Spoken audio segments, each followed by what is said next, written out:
Okay, let's go ahead and get started. So this afternoon, obviously, the idea is we're going to spend the time going through the different underwriting models that you guys have put together. So we'll sort of pick one here non-randomly. We'll pick Woody's. Woody go first. Talk about his. Open up right where I want it. Okay, the only thing is, Professor, can we move the cursor around to change the numbers? Yeah. You can. Okay, so maybe we should put this over. Uh-oh. Fish on, hold on. Fish on. Okay, so what I did is, I did most of everything on one page. Can you see that? I did everything on one page.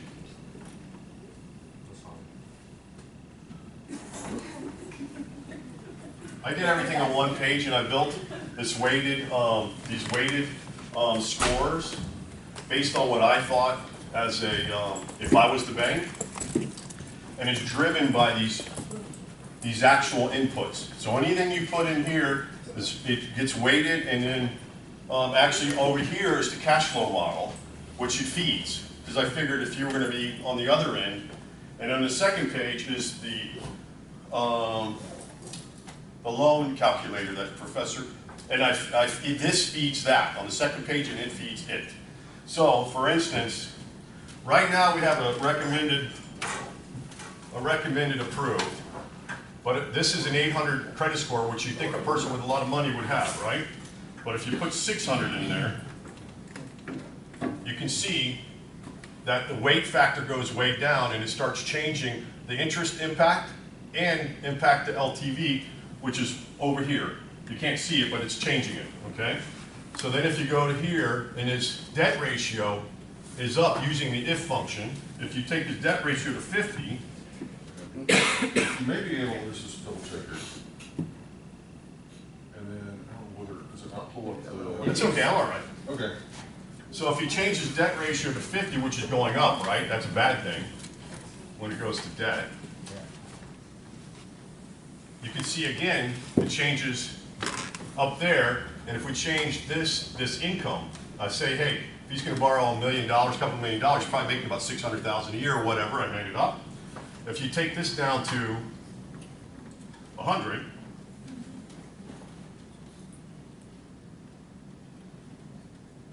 it's 1 too many. Okay, it's still a million.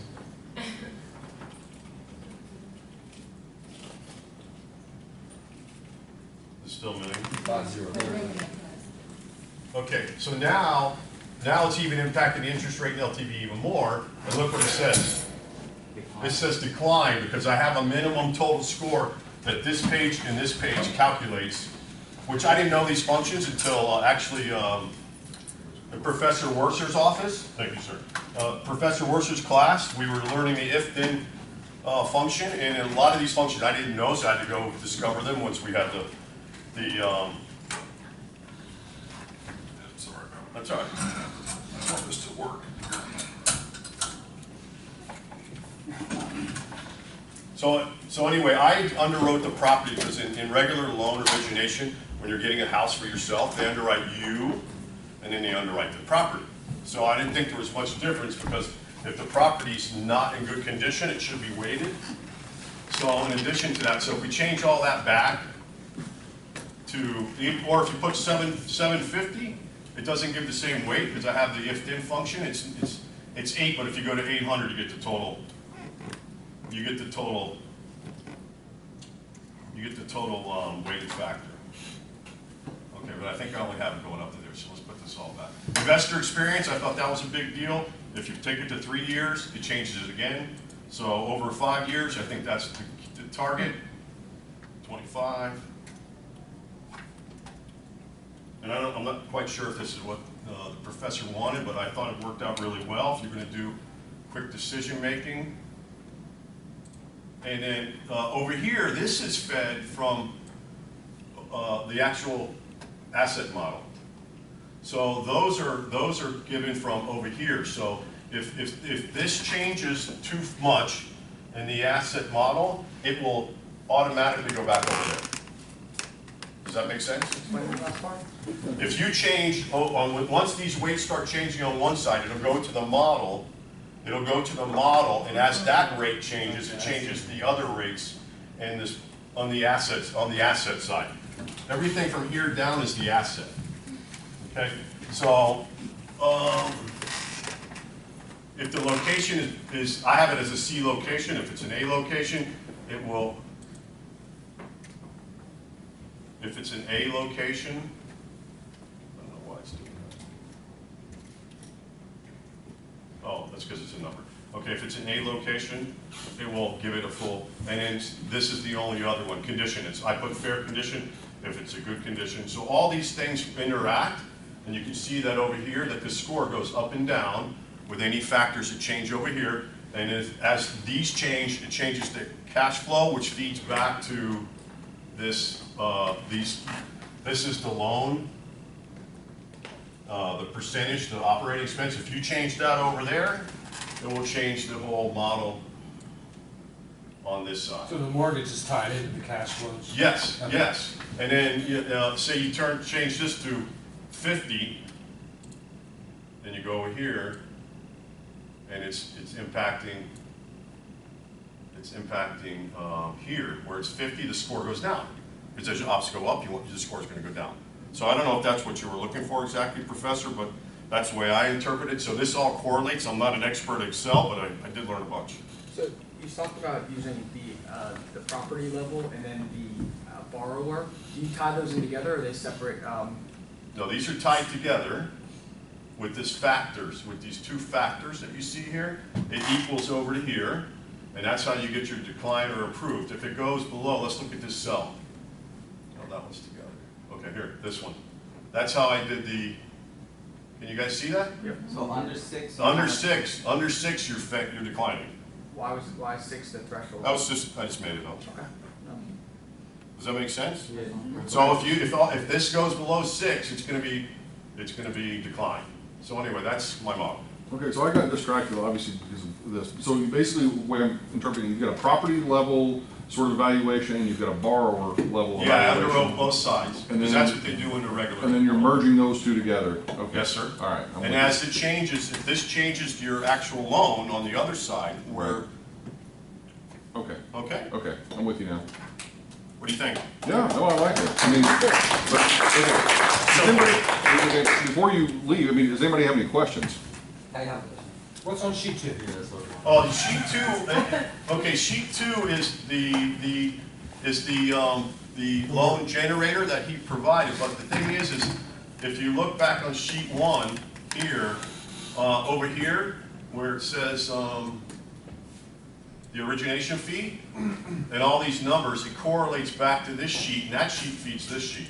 So if you change anything on the beginning, you see how this is, that's the premium? There's the premium right there. If you go back to the front page, it should read the same thing.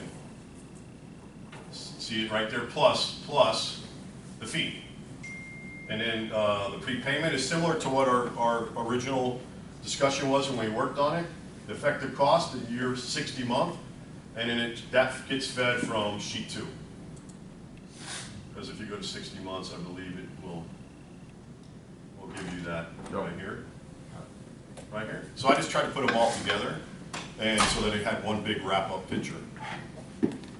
Was there any type of specific product this was used for? Yeah, I took something off of LoopNet. I took an actual, because I have my own interest in buying and selling with my son, because he's young enough to go through a couple market cycles. I actually brought this. This is I believe it's a 14 unit property for sale for 1.59 million. I think it's probably worth like 1.3 in this model, because we changed it a little bit here. This model shows you what the value of the property is, because if you only have so much cash flow, we can only value it so high. Right. So the guy, they're asking for 1.59 million. And the calculated loan amount right now is 7.5 because of all these. Well, we changed this here to 50. So watch what happens now if we change this to 30. Okay. So that goes back over here, and so I just tried to put it all in one simple, this was the hardest build right here. But once you figure out how the if works, then you can like, once you get on a roll, you can really kick ass and put it together. Do you have a per unit price on the left? I don't think so, because I don't think that was really relative. I have the cash flow. It's 14 units divided by, this is the actual rent per square foot, which gives you 804. And then, The main reason I ask is just, like in my case, I have clients that will tell me, okay, I'm willing to pay 95 above. Find me something that's 95 above. Instead of like, yeah, but if the cash flow is only $700 a month, your 94 is not going to make a difference. but that's like their initial, like, Yeah, I got it. So anyway, I used the actual unit that is on LoopNet that my son and I wanted to buy, that my wife's friend that does the underwriting. He said the two most important things are your income and your operating expense. Everything else, you put 75% down, it's 5%, 5 years, they don't care. They're actually, these loans are very easy. When I was doing my discovery, Fannie Mae and Freddie Mac, they have great programs for these types of small deals. Great programs that anybody could get into. they're only 5 years. Well, his deal's 5 years. I think Fannie and Freddie do them for a longer duration. They're based on 25-year amortization, 5-year term. And then refinance. Just like everything else we do here. Yeah, then you refinance. What's your interest rate? Starting at 4.5 because that's what Professor Forgy started. But right now he's at 5.25. But it's not Fannie and Freddie. It's quicker probably. All right.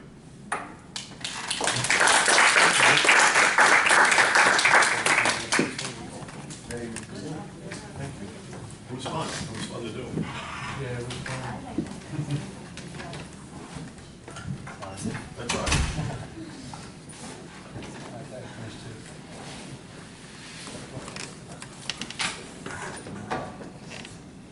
Yeah, I think that's it. We could zoom it out more. Go to 9. Just hit it close. Don't forget to enable the content yellow line up there. I think it'll work.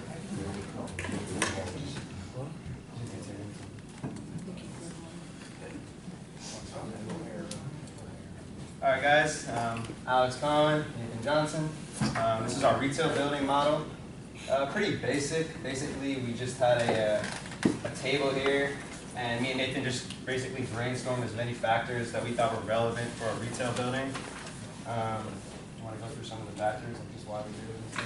Well, the basics, as he mentioned, the basic setup is we tried to do best case scenario, worst case scenario that would be approved loan segments. And then Can you blow those up a little bit? I can't see them back here. Which ones? Just you All touch sheet. touch. Okay, you do it that way or touch the screen, either way. Yeah. yeah, so the factors are tenant credit history, as mentioned, is probably mentioned in a lot of these presentations. Property location, as was mentioned. Relative to household size, because we're worried about retail situations. So we put over 2 because that's about a number that we're looking for a retail building. And then DSCR, I want to put this actually at 1.1. We're going to get back to that. That's why I colored it a little bit, because it's really important. Probably the most important part for our building is the DSCR. So we're going to I have a good way. You can look at loan payment 1. We have a good way to calculate the DSCR depending on the present value of the property, which we can also change, which we'll get to in a second. Location, based off of income, local income, other factors. Tenant worthiness, which is different than the tenant credit history can be. Property conditions. So what is tenant worthiness? We're thinking like it could be experience, it could be Okay. collateral, little things like that. It's kind of another factor. So like your sort of estimation of their likelihood to succeed? Yes. Something like that, yeah, exactly. Okay. And All right. you have to kind of be But careful. it's not as like as easy to define as tenant credit history. Understood. Okay. Property condition. Yeah, property condition. Rentable space, I actually wanted to talk about this real quick because I was having a tough time with this. I was trying to think like in retail, I don't know if it's necessarily better to have more space depending on what you want to build. So for this one, like if you see 10,000 or less, it only goes, look, first of all, let me just talk about the points real quick because it's probably the most important part. You're looking for a low score here. Can't really see, but basically above a 3, you wouldn't get approved for the loan. I just want to quickly demonstrate that. let's just lower the credit value here to the worst it could be. You would get a factor score of 5, and now you can see here 3.5. You wouldn't be approved for a loan. Take your cell over a little bit, and then we'll, there you go. Cool. And then I just want to go over the DSCR real quick because I think that's the most important part here. We were having a tough time with the NOI, like trying to figure out what would be a reasonable NOI for a space. Sometimes, you know, for somebody, you know, a loan payment of $1 million might not be, a purchase price of $1 million might not be too much. 10 million might be a lot. 500,000. So we tried to think of something to basically give us a way to adjust. So right here, this is the most basic one. I have it preset up at a 1.2. So we gave a different, 2 different perspectives depending on if you're the borrower or the lender. If you're the borrower, you would know your expected NOI. So you can put it here. You want to change that to like something just to show them. You can go 100. Go to like 100. Go to 50,000 actually. Go to 50,000. So now you can see. Let's say if he was wanting to apply for this loan, obviously this wouldn't work. So maybe he would want, and I put that to 500,000. And not that this is always so like this simple, but it's just it's just an easy way to like see. Okay, now his DSCR now would be around 1.05, which isn't again not good enough, but we're getting closer. So you can see about how much of a loan he would want. And then obviously loan 2 is basically the exact same thing, except we have different loan to value, interest rate, things like that. And I just thought it was important to show that right here, this was the same thing. Originally it was 120,000. The DSCR was like a 1.2 on loan 1. Now you see the DSCR increases to 1.5 because they're putting up more money here because the loan to value is only 55%. So now they're getting less monthly payments, but the loan technically isn't as good for them. This is also probably the more riskier loan, so they had to put up more of the. Any questions? Okay, so let's just, once again, take a One more thing I wanted to say, which I think is important, is when you're doing this from the borrower's point of view, you originally, I would say you have to set this at 1.5 or better to then get your original score. So for this case, let's put this back. This is at 2.7. So for this case, he would be approved for loan 2, but we have the DSCR at a 1.5. So if he went over here and checked, he might. I'm sorry, what do we have at 1. Sorry, I meant to put this at 1.1. He would be disapproved for the loan, but if you went into your loan 2 payment now, put your information in, I would have a 1.5 here, the borrower can go back here now and plug this in, and now he sees, okay, I'm approved for loan 2. So it's important, as the lender, you would have to make it clear, set your DSCR at a 1.5 at the worst it could be to just then get to see roughly where you are. And we made it exactly so you can't go from disapproved to loan 1. Like if you have a disapproved loan, you're not going to get the best loan no matter what your DSCR is. It's only going to go to loan 2. The math works that way. You can't get more than it. You won't be able to get enough. So just to explain, maybe I missed this somehow, but okay, so the whole idea behind loan 1 and loan 2 is what? This is to basically say you've got 2 different loan products on offer, and you're, as a lender, trying to figure out if this property fits one or both? We're basically assessing the risk of the borrower, and if we feel he's risky, then he's not going to get the more preferred loan. Now, okay, so loan 1 is a preferred loan. Yeah, okay, that's what I'm trying to. Yeah, I'm sorry. Yeah, I should have made that clear. Loan 1 is the preferred loan because we made it so the interest rate was less, the loan to value was more. So now in loan 2, he's going to put up more capital at first, so we have less risk and higher interest rates. Okay. So instead of, I guess, it being more dynamic in the sense of like it calculates combined. Well, in other words, it's like an either or proposition. They can either get loan 1 or they can get loan 2 or they get no loan. Okay, I'm with you now. All right, gotcha. Okay. All right, other questions?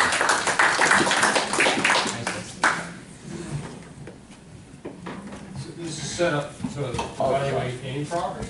It's retail. Yeah, we focus on retail. I mean, if you look at our factors, they're supposed to be specified to retail. You could change up some of those factors, and it would be, you could make it, for residential. But we had like location, household income, and household size. If you were doing like a warehouse, you would maybe be looking at like retail, like relative location or other retail, things like that. That's your factors.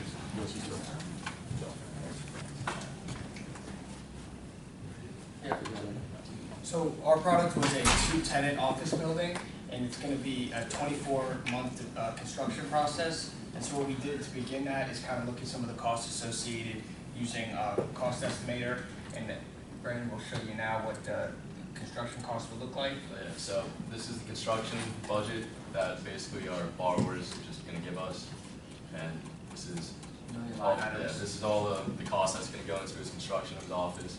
This is the cost summary of all that stuff. His square footage sheet.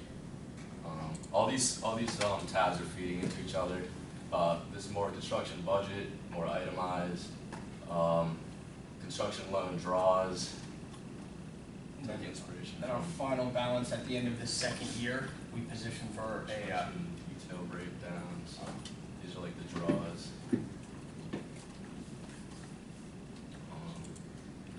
Construction loan schedule. This is the first loan. That's gonna, after 24 months, it's gonna refinance into a new loan.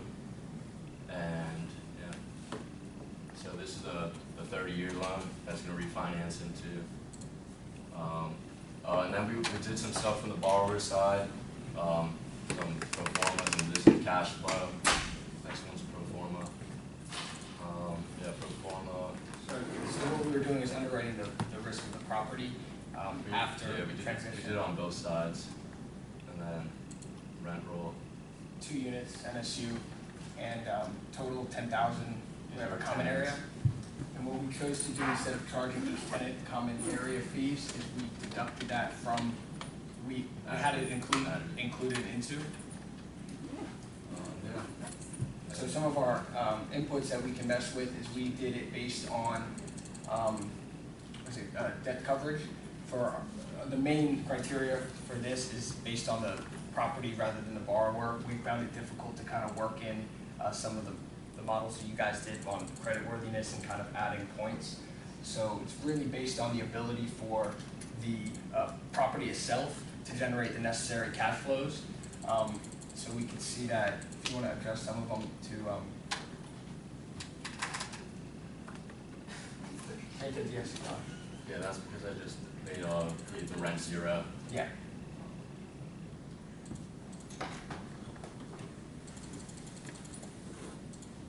And the other number's high because we're charging a lot for rent, like ridiculously high, just for example. But yeah, if we find the right balance, it looks more normal. A lot of the inputs you change are per square foot cost and renting cost, and then we can kind of see if the property's going to sustain the loan.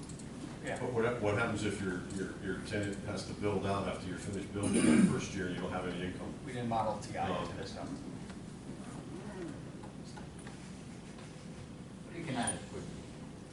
I'm sure there's TI, and depending on how much you get the building owner's going to split it. So why are there 2 average DSCRs on there? There's 2? Oh yeah, I don't know, we just put it twice. I guess we didn't see that. What's your NOI? Oh, there it is. That's average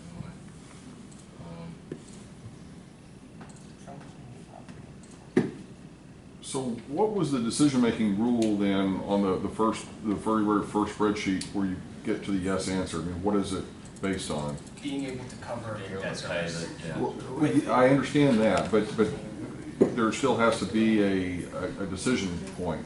So if it's able to cover the debt service, we give them an approved, and if it's not able to cover the debt service, we give them a Well, okay, just being able to cover the debt service is not sufficient. They've got to obviously have something greater than just covering the debt service. The debt service minimum requirements, I think, that we Okay, implemented. well, I didn't see Let me those. see if that's in there. Where's that?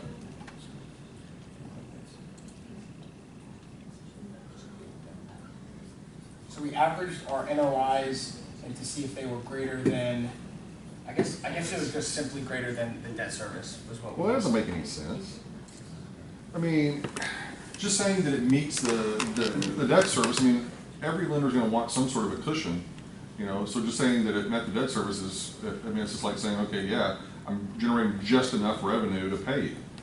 I think we looked at the levered cash flows, and we can see that there still is a cushion, but I understand what you're saying with simply 1.0 debt coverage is not enough. Yeah, that's very disappointing.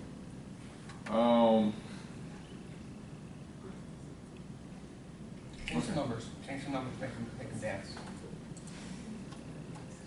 Any numbers that can make them move.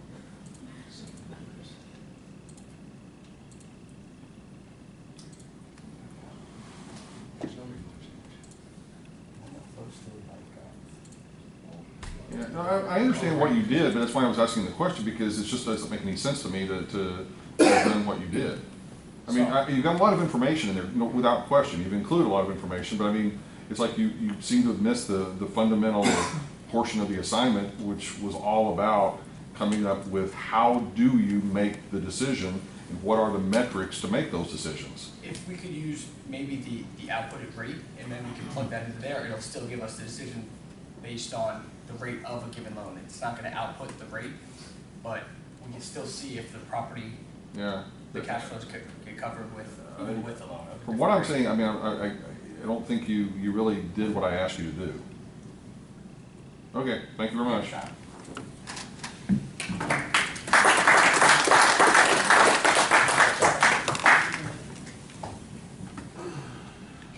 Okay, who's next? Want to go? Might as well get it over with, man. I know. Take the pain.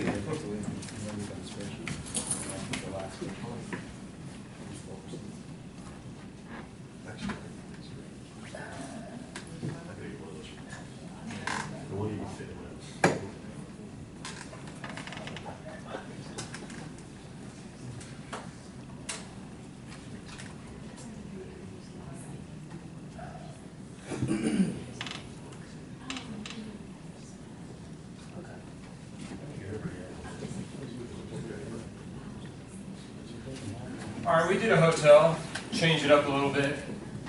A little bit of different analysis, different metrics. Just to give you some background, we did some research on loan underwriting just for hotels. We looked at lender surveys for 2018 that surveyed 100 different lenders. What kind of debt service coverage ratios are you demanding? What kind of loan to values are you demanding? Price for keys. So we took that into account when we set up our model. And I'll just run you through the financials of the hotel. It's at 175 rooms, occupancy of 75%. With lending with hotels, they usually set a cap, and so they won't let you come in and say, we're running at 82% if you're buying an existing hotel, or if you're building a new one. The most they're gonna let you go is 75. So I've capped it off throughout there. With 175 rooms, we have 47,906 rooms sold at an average daily rate of $150. That's room nights sold, right? That's room nights. Okay. That's room nights sold. Which is taking the occupancy times your rooms. That's how many room nights, how many nights the rooms were occupied. Average daily rate, and we'll go into a little bit later on what's driving some of these rates and where we got them. We didn't pull them out of the sky, but we did ramp that rate up a little bit to give you a sense of some growth. Very important metric in hotels is revenue per available room, which is 112. Gross operating profit of 25%. Along with room revenue, it's a full service hotel, it has a restaurant, so we threw in there, being new, it's $1 million, but it ramps up to a high of 20% of room revenue. Full service hotels can go as high as 30%. Food and beverage income based on the room revenue. So we're a little conservative there. And I'm looking at this from the lender's perspective, so I'm not going to let them say you're going to build a new hotel and be at 30% food and beverage income from the start. Our operating expenses, unlike many other assets, they're very high. Hotels have a lot of costs. They're more like 70. We've capped them. We've set them at 75% of room revenue. So that gives us an NOI of 2.1, which is not bad. reserves of 421 and a net cash flow of 1.6. Looking at the financials, let me just bring you over. This is our loan amount, 1570.50. We got that through using the maximum loan analysis. A debt service of 135, 75% occupied, gives us an NOI of 2.1. At a cap rate, it's worth 22 million, but at loan to value, it's worth 15,750.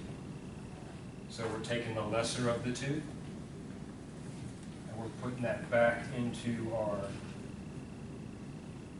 cash flow. So we get 15,750. Cap rate of 10% gives us 21 million. Here's our mortgage. We actually have a good debt service coverage ratio of 1.89. Bank's looking for a 1.35 minimum. And that does ramp up some as the room revenues ramp up.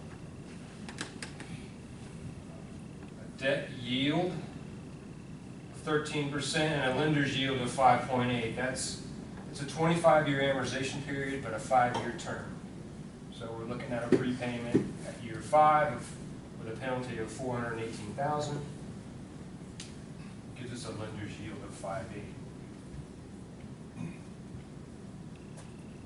This, it looks really familiar. It's the SFFA analysis, but I've labeled it a little different. Since we're building a new hotel, I've labeled it new construction analysis because we have a site here. Here we're trying to find out, with our site, we're finding out how much our revenue per available room is. So I'll change around the metrics a little bit. I'll just roll through it a little bit. We get a total development cost of 28 million. We get an occupancy. But when it gets down here, we're taking our EGI of 3.4 with our occupancy rate, required gross revenue of 4.6. Divided by the hotel rooms means we need to make 26,000 per room. And if you divide that by, well, to get a RevPAR, we need a $97 a night rate to achieve this setup in the mortgage. So instead of a price per square foot, like for rent on an office, we're getting a RevPAR. And looking at its supportable project cost, rooms times the rate with the mortgage at a maximum loan value of 75 gives us a supportable project cost of about 27 million. But I thought in your previous cash flows that your NOI was about 2.1 million. Yeah. This is not exact because this doesn't take into the room revenue. So as the lender, I'm looking at it more like, I'm looking at this as the lender. Okay. I just use those other models to give me kind of a quick and dirty feel for what the total supportable project cost would be. So Okay. here you've got room revenue. Gotcha. You're at 2.1, you're right. But that's with the room revenue. Right. So over here, on the quick and dirty, it just looks at the room count alone. Yep. And you're not at, so the NOI is a little bit less. And here you're at 1.9. We were at 2.1 before. Okay. So that's because the difference in the room revenue. Here's the financials. I mean, I like how you adjusted the model to fit Yeah. the hotel product because, I mean, you obviously you had to. Yeah. And so, I mean, I think that was a good approach to accomplishing that. Yeah. As far as IRRs, here's the cash flow. And with 75% loan to value, 25% down, we're getting a 17% return on our money.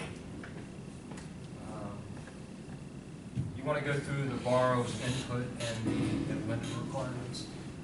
This goes into the evaluating decision making. And here is 13 input factors about the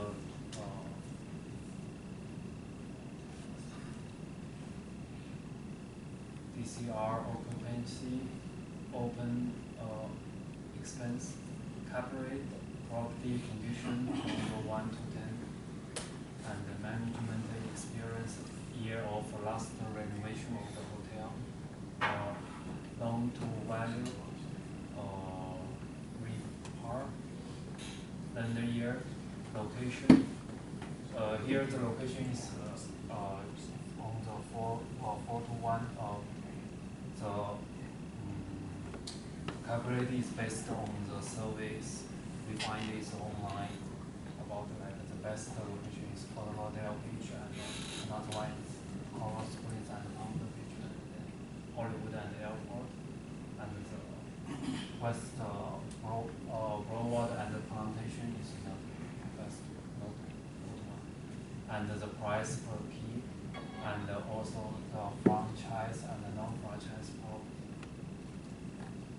And then we did this input, and then we can approve the loan or not. These numbers are driven by the initial cash flow table, where we're coming in with a 189, 75% occupancy, cap rate of 10%, and the threshold was 31 here, so below a 31 would be failing. We're just over the threshold.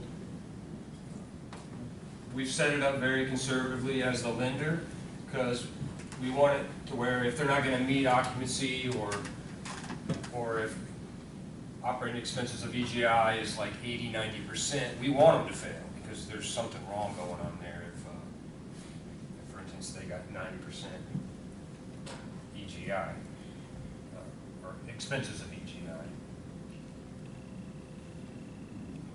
So here's the maximum loan analysis. A little bit about the metrics. Some of these are kind of messed up. We did a star report of the hotel market in Fort Lauderdale for the last 8 years or so. So these are real numbers. This is every hotel averaging occupancy rate, ADRs, and RevPARs. So we're right in line with these numbers. And to look at it in a graphical sense, this is what occupancy's been doing in Fort Lauderdale since the crashes. We've been building up, and it's consistently growing. The hotel market's really excited about RevPAR growth, and banks like it because the hotels are back online doing well, so it's a good time for banks to refinance hotels because they're actually doing well. And it's a good time for them to refinance them. So, give me your explanation of the room inventory and what went on there. Bigger properties coming online where they may have bought 4 and 5 mom and pops at the beach and turned it into a new St. Regis. So you've got one property with 800 rooms versus 6 properties that had 60 rooms each. So basically, the market's you've got some teardowns that took place, sure, and then ultimately rebuilding and expanding. Okay. Actually, what's driving all this is the construction of Fort Lauderdale Beach for the last 10 years. You've got all 4-star resorts in there now, where it used to be mom and pop. So RevPARs and occupancy rates and ADRs are really all intertwined in the hotel market, and they really drive all your values. A little more, just for fun, this wasn't part of the project, but we threw it also into a hotel valuation software. It was developed by leading hotel analysts in the country. They developed this software. It's kind of developed out of Cornell University. So we just plugged our numbers in there for fun, to kind of compare them to what ours does, and their model does. It's an equity valuation model. So this is just evaluating loan-to-value outputs. This model is just looking at the debt service ratio output, spitting out things like reversion values, total property values based on cap rate. Goes even further into a debt yield valuation. So does it tell you anything different than what yours did? Not really. Much more detailed.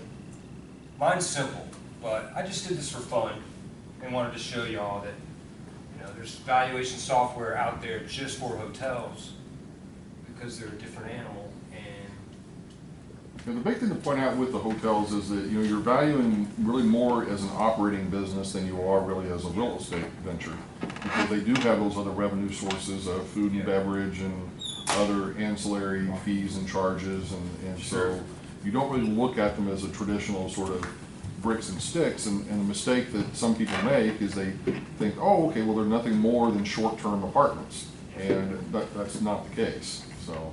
I mean, here at the crash, the hotels are very cyclical, and they're very, they're risk-oriented. Like, look at what happened in the crash.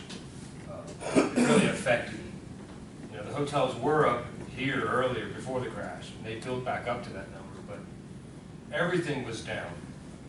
If we go to war tomorrow with Korea, the airlines suffer, the hotels suffer, they immediately go into turmoil. So they're very susceptible to business. Questions? Questions? Okay, great, thank you.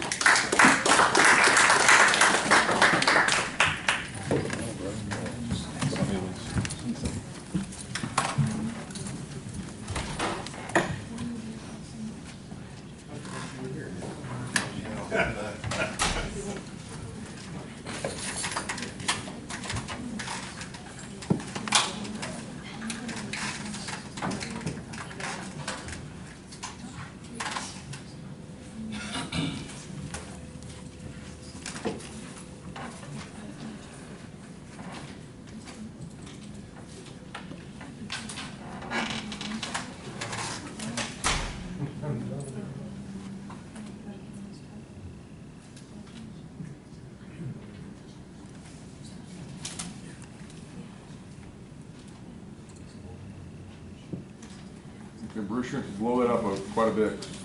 I can't see a thing. Keep going. There we go.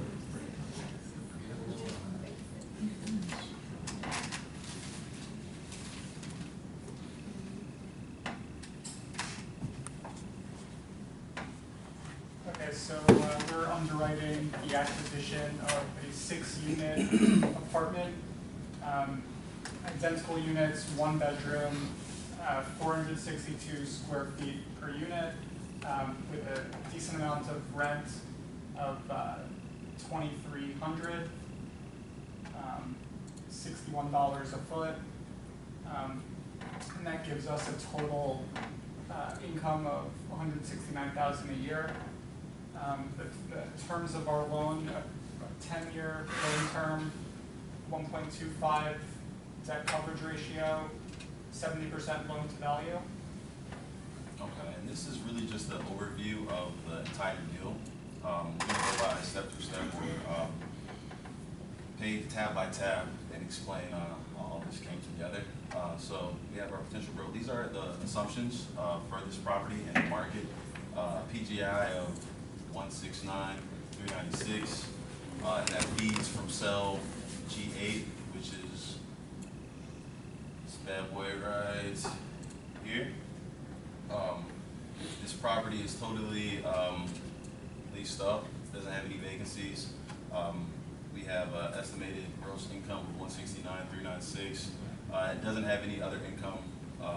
So the total operating expenses are 20% of EGI, and that comes to $33,879, which we have here. If you can see here, the yellow tabs are open for adjustment for whatever property type or specific multifamily property you put in here. And then we come down to the cash flows. This is totally dynamic, so if you change the assumptions or different things here as far as number of units or rent per unit, it'll change the cash flow analysis down here. I mean, some of these assumptions don't make any sense to me at all. So, first of all, the purchase price, you got like a 1.2 million or somewhere, or 1 point, what was it? 1.1. Well, okay, 1.2, but you got 6 units. I mean, and they're grossing $2,352 per unit. No, I understand that, but okay, that's only like $200,000 per door, per unit. At that rent rate, that doesn't make any sense to me. It's just like you're renting those things out for some ridiculous amount per square foot per month. For 61 per square foot. So this is an actual, well, not technically an actual property, but we're basing this as off after an actual deal. So for Yeah, these because one units, these rents that we're receiving for this may seem a little too high, but they're actually current rents that people are renting this specific property. I mean, it's like $5 a square foot per month. Just about. It's Yeah, but that, okay. So I mean, you may think the assumption. But not at $200,000 a unit. I mean, good Lord. I mean, what do you say? or 200. I'm sorry, $200,000 per. I mean, Per unit is $28,000 per year. No. You got purchase price over there of 1.2 million. Okay. Divided by 6 is roughly $200,000 per unit. Yes. If I can buy a unit for $200,000 and generate that kind of cash flow, yeah, I would be buying them all day long. But that, I don't see there's no way in the world that is the cash flow off of those units at $200,000 a pop. It is because How? all right, so I'm gonna explain to you the backdrop. So the person who owns this property initially paid I want to say about $700,000 for the property. They put about $400,000 into the property, and included in these rents is basically included in the lease. Where this property is located in Key Largo, it's on a marina. So on this marina, they have boat docks. So they're pulling in about $800 a month per unit with each boat dock, added on to I would say about $1,600 per month in rent. So that's where we're getting the $2,400 per month. Okay. As far as that begins to make a little bit more sense. yes, as far as these assumptions, and these are grade A properties. So really, it's not so much that is the market value of the property at all. That was the acquisition price. This is what this In other purchase words, price is valued at. But we're using to come to this valuation here. We're using. No, I heard what you said. That he bought it for 700 and something thousand. He put about 400,000 into it. Okay, I get that number. But my point being is that is historical cost, not necessarily what the actual value is.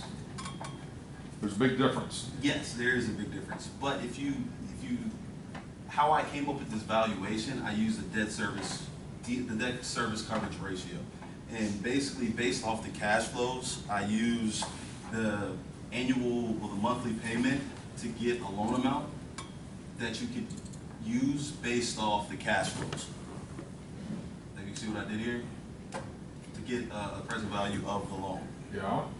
So based off of this debt service coverage ratio of 1.25, divided into this NOI, gave with the certain terms that we have here, the NOI divided by 1.25 gave me an annual debt service based off of a monthly debt payment of $9,034, and I used that to come up with the loan amount for this property at 70% LTV. What exactly is not making sense to you?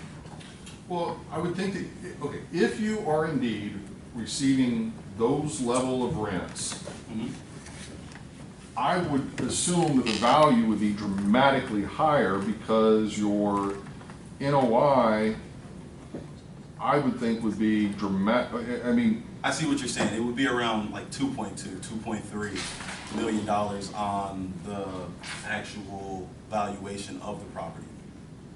I mean, does anyone else agree with me on this, or am I out in left We field didn't on value this? it using the cap rate. That's the thing. We didn't value it using. We didn't do a valuation based on the cash flows. Yeah, because I mean If we that's did a valuation based on the cash flows using the current cap rate, then yes, the valuation would be much higher. but that okay. If I'm a lender, Yes. what I am going to be concerned with is cash flow. Cash flow is king. Yes. I could care less what you paid for the property. Okay, what I am concerned with is cash flows. So Yes, and these cash flows meet the current debt service that. yeah, they meet the debt service. That's not the issue. But your valuation is just. That's the purchase price. But yet you're using that to determine what your loan is. That's the problem. I see I see what you're saying as far as the valuation being off, and how I went about coming up with this calculation, and why the valuation is off a little bit. I understand what you're saying. I mean, to a certain extent, this, I mean, I'm using it just, it's almost like saying, all right, I paid $100 for this property, but yet it's generating $10,000, you know, a year in income. What are you going to base the loan on? You could care less what they paid for the property. What matters is what is the income that they're receiving. And they're receiving a mountain of income relative to that value, unless I'm just missing something completely. So you're saying that if Because, okay, a rent per square foot of $61 per square foot, once again, I'm sorry,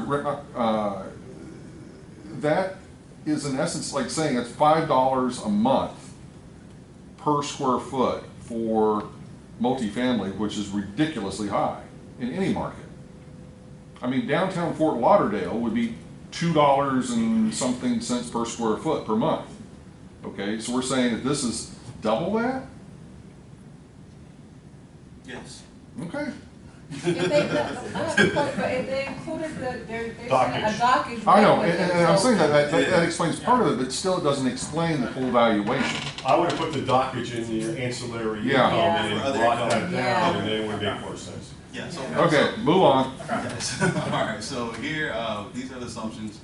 Let's put it this way, if I have a problem with it, I guarantee you a lender's gonna have a problem with it. In terms of, But yes and no, because how I came up with the because they're not gonna understand it either. yeah, they might have problems understanding the actual, like if I sent this to an account executive, they might have a problem understanding the exact valuation, but as far as the numbers work, as far as the amount of debt they're taking on, and they meet the cash flow, the cash flows can. That is not my handle argument. I understand what you're saying, but the valuation is a little iffy based on how much Okay, we're keep getting going. as far as NOI. Okay, so these are the cash flows we got. So annual debt service, $108,000, 414. With the, someone has a question? No? Okay. With the NOI, then we have before tax cash flow of 27,103. The borrower. We have 2% rent growth. Oh yeah, here we have 2% rent growth, 3% OPEX growth rate, and that feeds into the cash flow analysis here with the year by year. Taking into account those assumptions, and these are the year by year accounts. All right. Then we go here to borrower stats. Yeah, this borrower grades well on our scoring scale, which we'll show you soon, with 700 credit score, $1 million net worth, and 10 years of experience. All right. This is a property rent roll, square footage per unit, tenants, the lease start dates. They started back in 2017. Terms, 2 years, lease date. This is when it ends. Rent per square foot, yearly EGI, and then rent per unit on a monthly basis. And yeah, we're considering this to be stabilized with that 2-year lease term. All right, this is the letter of intent that the bank offered the borrower based off the property with a loan amount of 951, has 80% LTV. Loan term in years is 10. Loan interest rate is 5.5. The monthly payment would be $10,325. And then these are the terms taken by the borrower. They didn't want to go with a 80% LTV. They want to go with a 70% LTV. So their loan amount is going to be $832,471. Loan term, 10 years, interest rate 5.5, LTV 70. The payment's going to be $9,034. And then this is the scoring matrix. So Okay, you need to blow that up a little bit. A little bit more. Okay. so you want to Sure. So, based on the different product types, this is what our rate sheet would look like. And so these are basically the maximum amounts. depending on the property type. So We have a property type here, whether it be office, retail, multifamily, industrial, mixed use. The max LTV for these different property product types will be, as you see here on the matrix, max DSCR, max terms, amortization period, and then the rate for each product type. We can go on and explain more about that. So why is the amortization period so low? That's just what we chose to do as a lender. We wanted to go with a 10-year amortization period. Because that really constrains the folks getting the loans. They're going to have such high monthly payments. Yeah, they're gonna have, but they'll also have a balance to pay back at the end of the loan term. That's less. I'm sorry? A balance that's less, but during the time that they own it, it's gonna be. Yeah, it's going to be an hard for them to outrageous get any payment money. for them. Yes. Okay. Okay, and then we have the scoring matrix. So you have your vacancy rates here. If it falls in between 0 and 3%, you get a score of 1, 4%, 0.8, 0.7, 0.6, so on and so forth. Then the number of units, depending on the number of units that you have, this is your score that you'll get. Your credit, whatever your credit score is, this is the score you'll get, your net worth, score, location, score, so on and so forth. And then this is the lending decision. The lending decision, we take the numbers based from the scoring matrix, which you'll find here, and then we multiply it by the weighting to come up with a final score. And if the score is over 65, then we proceed. Yes. Okay, why 65? That's just the number, the grading scale we came up with based off what we thought was, you know, if you, say if your vacancy rate or your number of units or your credit, blase, if it came up to a number of 65 or above, we thought you were a good borrower to lend to. So, yeah. Anybody have any? You don't want to see it work. Okay. So if you were to put in a vacancy rate, they fell between 4, you put 0.08, 0.8, I should say.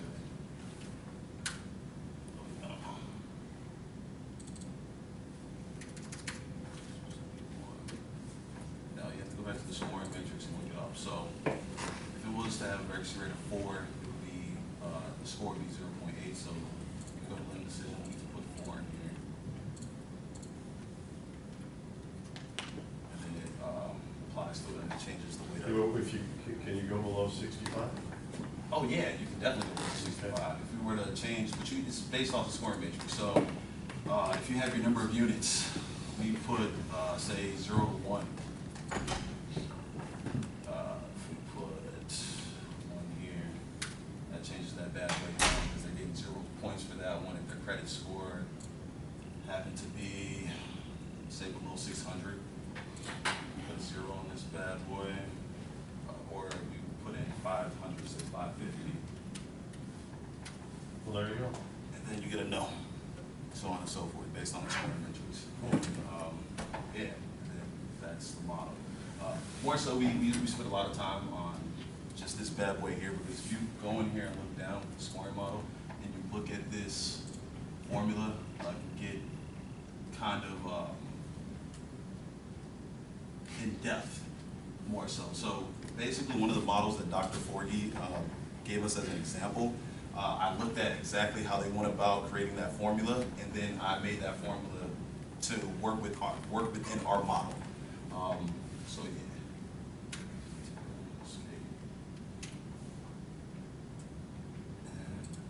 Yeah. Anybody have any other questions? And this also, I mean, I know I kind of want to go over with Dr. Forgy later exactly to get to the bottom of the property analysis and what he was talking about, but those were our assumptions. This is the valuation we came up with, the debt analysis, our assumptions, and sir, project. Any other questions? Any further questions?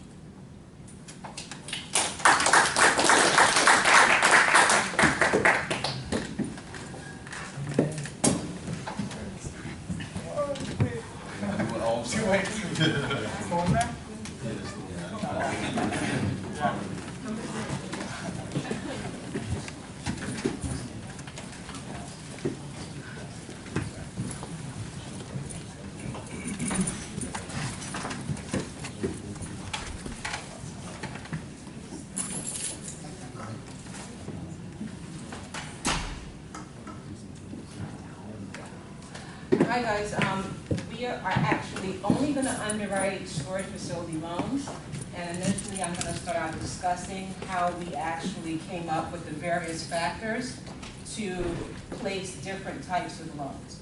So we initially went into, through our analysis, we placed the heaviest weight on loan to value. So, because as a lender, we don't want to actually be at maximum risk. So everything that we've done, all of our various factors, are going to be graded according to our risk degree as lenders. So either they're going to fall into a minimum risk, moderate risk, maximum risk, or unsatisfactory, which means you cannot get a loan. So we go through loan to value, which is basically our highest rated factor, occupancy, business credit, which is totally different from the owner's credit. The owner's credit as well, but it doesn't get that high of a rating, but we still want to know what's going on with the owner. The DSCR, excuse me, bankruptcies and liens. So if the person has any bankruptcies or liens within 7 years, that automatically disqualifies them. The condition of the property, and the years of experience that the person has in the self-storage facility business. We also rated the facility location because there's some of these factors where if someone was not taking good care of a property, and maybe that was the problem why it was not making enough money or it wasn't totally occupied, we wanted to make sure that we gave some type of weight for if a facility met great customer proximity where customers could come there, the traffic counts were high, and the property was highly visible and accessible, that we gave them credit for those factors.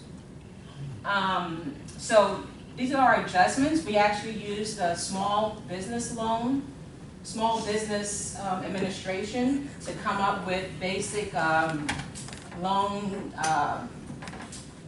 interest rates and loan terms. And we based it off of that. So if someone was in a minimum risk category, then they would get a 5.2 interest rate with up to a 25-year term.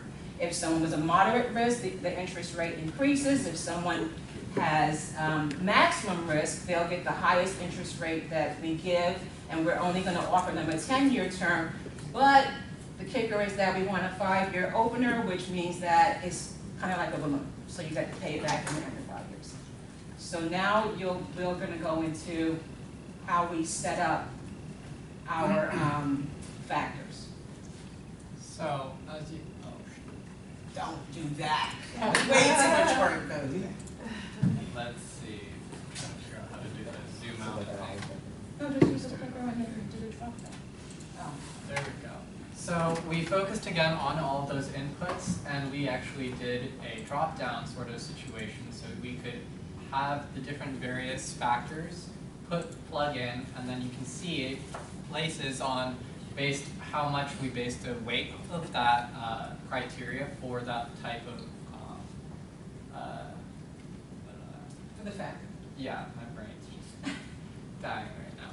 So then we based that off out of a score of 4. 4 is a maximum for that overall. So then 4 times the weight equals the overall weighted value.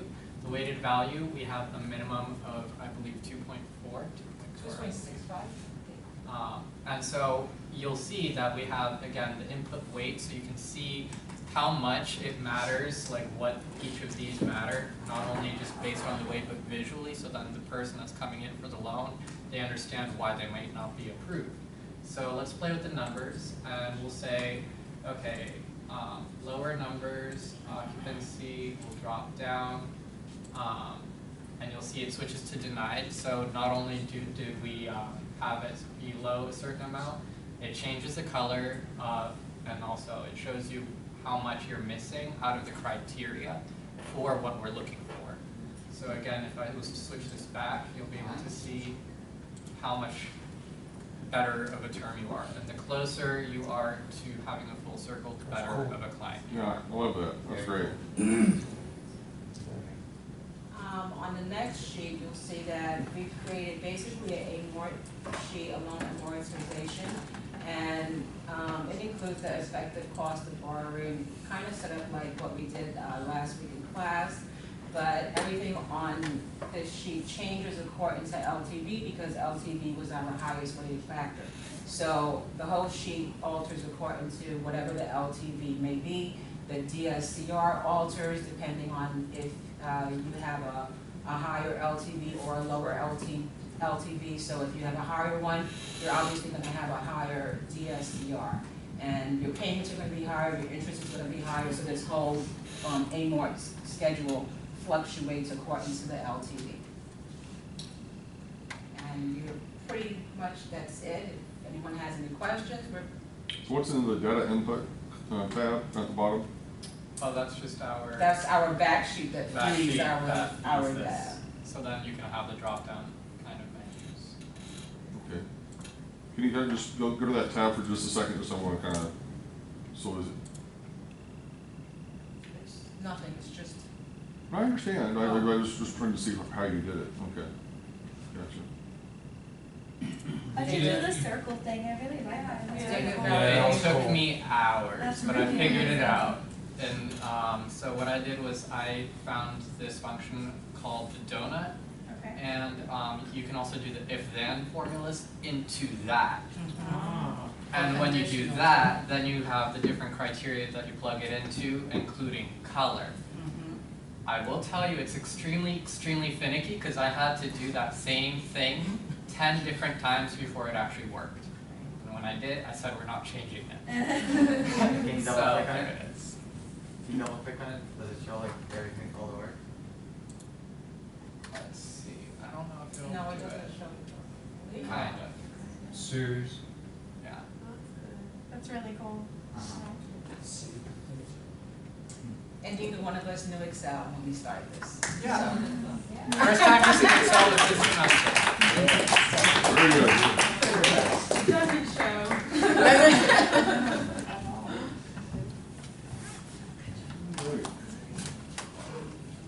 Okay. Who would like to go next?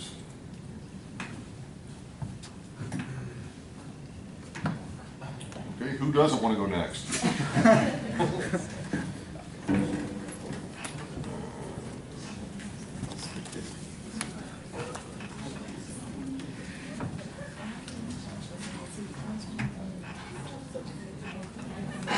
My name is Fancy. Pretty much I had a underwriting model for recreational properties, and what I discovered is like there's really not a lot of information on recreational properties. Pretty much is, although there's some use for them, like if you're in the timber industry or fisheries or something, but for the most part, it's like you're buying dirt in the woods. If I'm correct. It's like a lot of times it's like for, personal hunting, or you want like family property or something like that. So generally it's kind of treated like a kind of teetering on like maybe a personal loan or like a mortgage loan or something like that, because you're not really generating income. You don't have the DSCR stuff that you can calculate with. So what I did was kind of went with the LTV overall. And the way I structured my model is that you go to the loan calculator. It's just a basic amortization table, and you can put in loan amount. Let's say you want to buy maybe $150,000 property in the woods of Montana or something. Give you a 4% interest rate, and let my kids pay for it. And go over the decision, and it automatically populates into this. You even get like a quick look of your monthly payment. So you can come over here, and the property value, you find out this appraised for $250,000. You have an LTV. Now with this function, that let's say if maybe you want a lower LTV, you can put in your down payment, and it'll spit you out a lower LTV. And then what I did was fought for a long time trying to figure out the VLOOK function, and that would have worked. What it would have had is that, like, these are just a couple of uses for recreational property that I came up with.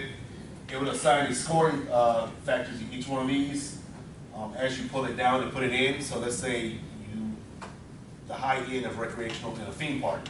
Now, of course, with a theme park, you do have a revenue stream, you do have collateral, you do have taxable income coming in. So you can use that to your advantage in terms of getting a loan. But for like hunting. You know, unless you're charging people to come on the property, it's usually not gonna be, with any irregularity or with any high amount, you're not gonna produce that much revenue. A bike, like a bike trail, usually most of your revenue probably gonna be maybe getting subsidy through a local government for maintaining woods that they don't have to maintain, something of that nature.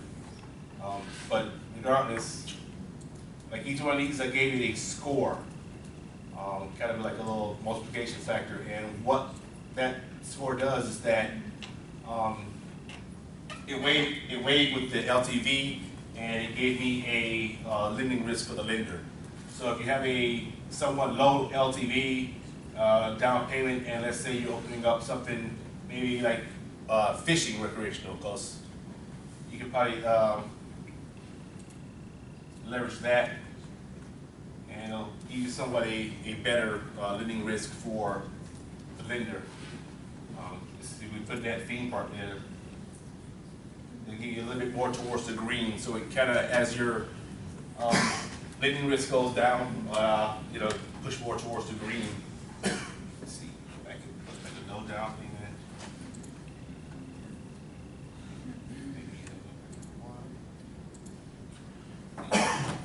No, like,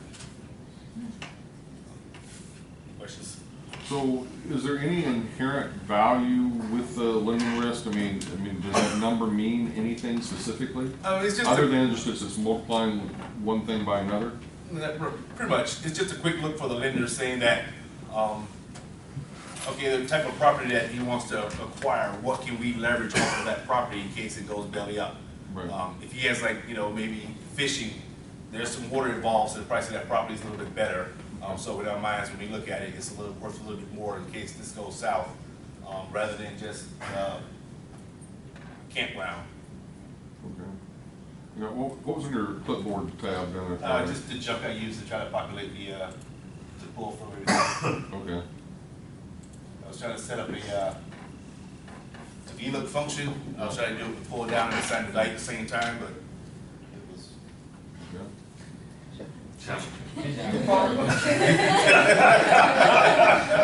You call me Nathan, I hurt my feelings. Did you find a sense that there might be lenders out there that specialize in recreation? There are, and every time I try to get information from them, they just wanted me to sign up so they get some information for it. But, yeah, it's pretty much in more rural areas, there are lenders that specialize in that field with recreational properties. But that's like the hunting lands, fishing lands. Sometimes when you get more high end, I know timber can fall under recreation, and pretty much some lenders will engage in that because they know that once that gets started, you got a steady revenue stream as long as it doesn't catch fire or anything like that. Because like with campgrounds, some open up a campground thinking it may not be occupied that much, but people end up really just doing long-term leases almost. Yeah, I mean, like they want it the whole year instead of one night. I will tell you, when I was at Fort Benning, they sponsored a campground, and it's a place where a lot of people rotate in for schools, and they would just rent a campground for the entire town of their school, so they pretty much live in a trailer or live in a pub tent. You know, but yeah, there's recreational properties that have value, but for the most part, a lot of them are just personal use. Like I want a place I can go hunting when I go up north every year, something like that. Now I have the capital to be able to buy that land and do that sort of thing.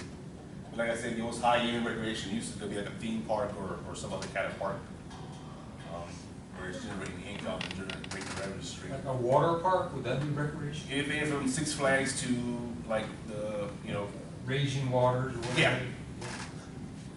Great, thank you very much.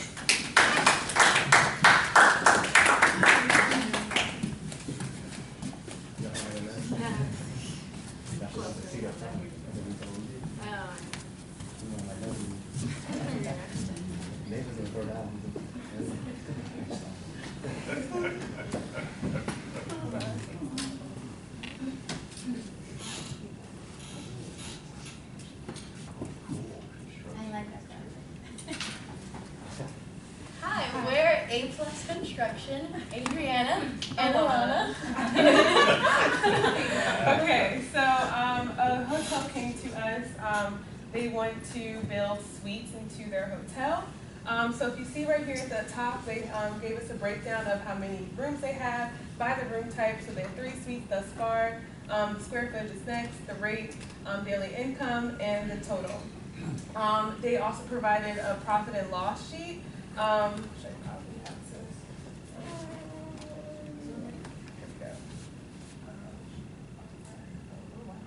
Okay. So that's it gives us a breakdown over 5 years. That's how long the loan term is. And so the days, the rooms available, rooms occupied, occupancy, ADR, RevPAR, that's the breakdown over 5 years. And they gave us the revenue, so the rooms, food and beverage, spa, of course, other, and total. And we had expenses, which was very detailed. Food, labor, maintenance, housekeeping, gardening, administrative, management fees, sales, energy. So those were the expenses there. The gross profit, and its fixed expenses like the property taxes, the FFE, which is the furniture, fixture, and equipment, and insurance. And then at the bottom is the NOI, and they provided a graph to go with it. So, you back up. Okay, I got it. Go. Okay. So basically, this is how we kind of determine whether we're going to give them the loan or not. So we looked at, their DSCR, their LTV. Pretty much they have to put at least a 65% down payment. More would be better. Location, what we did was accessibility. So is it close to any other transportation, or is it close to any retail, something that makes it, if you're in a hotel, you don't really have accessibility to much. So you want it at least so close as you can. Property conditions, this was a pretty new hotel, so we determined that, it's pretty good. The local competition, we said that it was pretty good competition, so there's a fair market out there. It's not like there's no market at all. And then the local growth in the area, is that something that, is there competition, is there retail, is there going to be anything, that's going to bring more revenue to the area, like other hotels or more retail or anything like that. Vacancies, basically they have to have 20% or more, so it's only we're allowing them 20%, that's it. That's it, you can only be empty at 10%. And then room rates relative to other hotels, is it a fair price? Is this hotel charging way too much for their rooms? And then the furniture and other expenses, so how much are they spending inside of the hotel and things like that. So then we did the factor scores, and basically if they have a 1 to 2, they're a low risk, we'll give them the loan. 3, they're like kind of like an average risk. You might give them a loan, but you're just a little bit scared. And then a 4.5, high risk, we're probably not going to give it to you. And then if you do get the loan, we came up with the loan draws. So basically what we learn things fast. And basically they're trying to make 60 suites. And that's how it goes. Yeah, a little bit. So which this area? Yep. So that's all based on the hotel.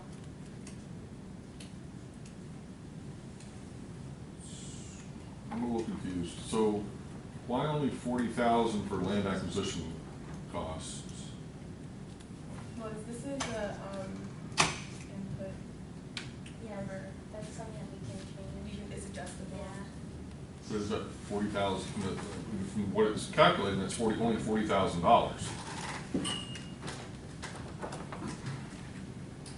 And what they're saying is the figure that's interchangeable. So if you get a piece of land and you had inherited, let's say, and they're giving it this lower value, but if it was something bigger, I'm assuming you guys can put like 200,000 there and it's gonna spit something different.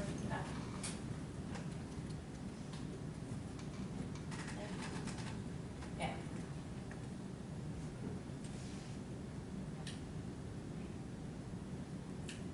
So if the purchase or the land acquisition costs were two million, would you still get a yes or a no? I mean, would it still be a yes? So this wouldn't determine the loan criteria. It wouldn't? No, you, Okay. so the loan So the criteria. loan criteria is strictly based on construction cost. Right. Everything's based on construction. Okay, make sure that I'm thinking about it. Because you're only financing the construction. The 60 Yeah. suites, That's what- not the whole It's hotel. 60 suites is an add-on, right? Yeah, It's not a brand new construction. Not a brand It's new just an construction. add-on to an existing hotel. Yeah, so I don't know, yeah. So that's well, kind of like a information. structure. Yeah. I got you. Oh, yeah, that's easy to explain then. Is there anything else that pops out? You wanna look at the hotel? Yep.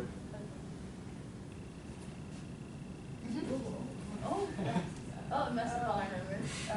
That's okay, you can just expand out, it'll solve it. Oh, okay. Oh, there we go. Keep expanding a little bit more, there we go. Upper right. All that auxiliary income you have is really helping things out. Yeah, that was what I was also kind of looking at earlier was that, yeah, it seems like a disproportionate amount on the spa. You guys go to the spa a lot.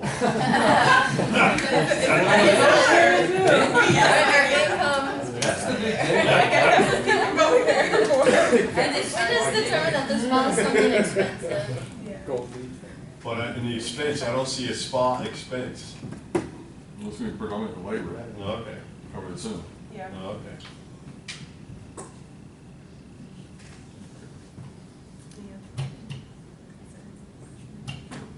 Okay, all right. Okay.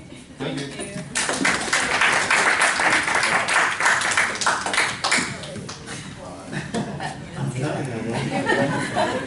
Uh-oh, here we go. I know you're doing retail. I needed to do something that I wasn't familiar with. I'm sorry. I just, that's almost been. You guys like pancakes? That was good. Y'all learned a lot about Joe. I'm gonna sit right here because you're gonna go on that side. Oh, you learned about penetration. What happened? I'm hilarious. You're always the boss.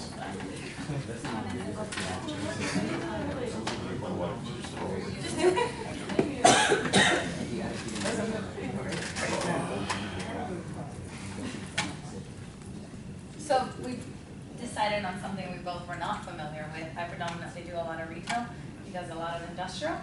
And we decided to focus on a medical office park and zoom it out a little bit. We did a lot of research just to see what the parameters were with current medical users. It looked like if lenders really favored when there was owner occupied, even if they were doing a bigger project. And typically if it was owner occupied, we did notice that they were allowing for their loan to value ratio to be a little bit lower because they were present, but then they were really focused on what most of you had seen, debt service coverage ratio, and then also pro forma. So when we did our preliminary search, we started off with trying to put all the inputs for the loan summary and trying to identify specific parameters based on what we were seeing on the research that we had completed. So here you could see loan terms, interest only, amortization period, and all of these are interchangeable, and you'll see how they all play and work with each other. And then the total medical units, which you could change if you have a bigger project bigger than 10. Vacancy rate, again, that's gonna factor based on location, based on what project you're taking on.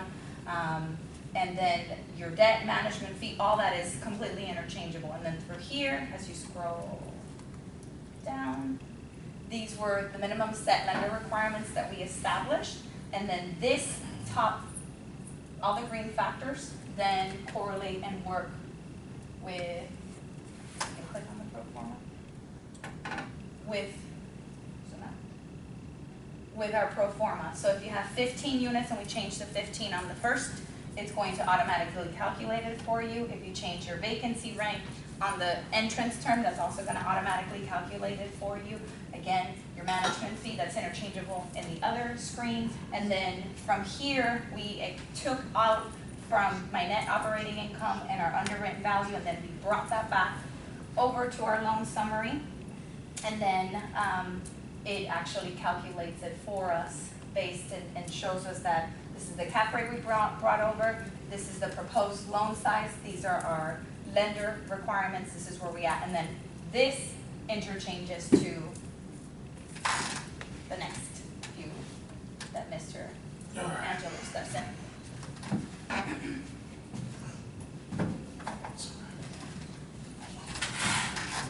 Okay, blow that up a little bit, so. Yeah, well, this is just, yeah, this is, Well, I would like to read it. all right. You put all the effort into it, I want to read it. Yeah. Fair.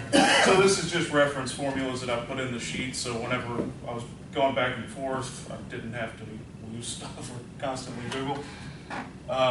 And for down the road, whenever I'm looking back from grad school, trying to remember how to do it. So first things first, if it's green, that's where you put an input. If it's yellow, don't touch it. That's it. We used a weighting system that went from 0 to Blow it 9. up so I can see it. I can't see it. Well, this is not the weighting system. This is, that's how we calculated we took into account a couple different factors on the way that we came out with our rate, okay? No, not yet. So that's what that is. This is just market research. I want to see it. Just go over Yeah, there. okay. What you got?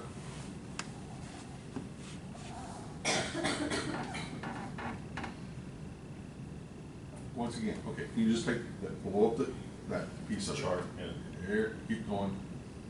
He just wants to see those values so he can follow them. Yeah, Our I logic. Okay. Otherwise, I have no idea what you're talking about. Yeah. Sure, sure.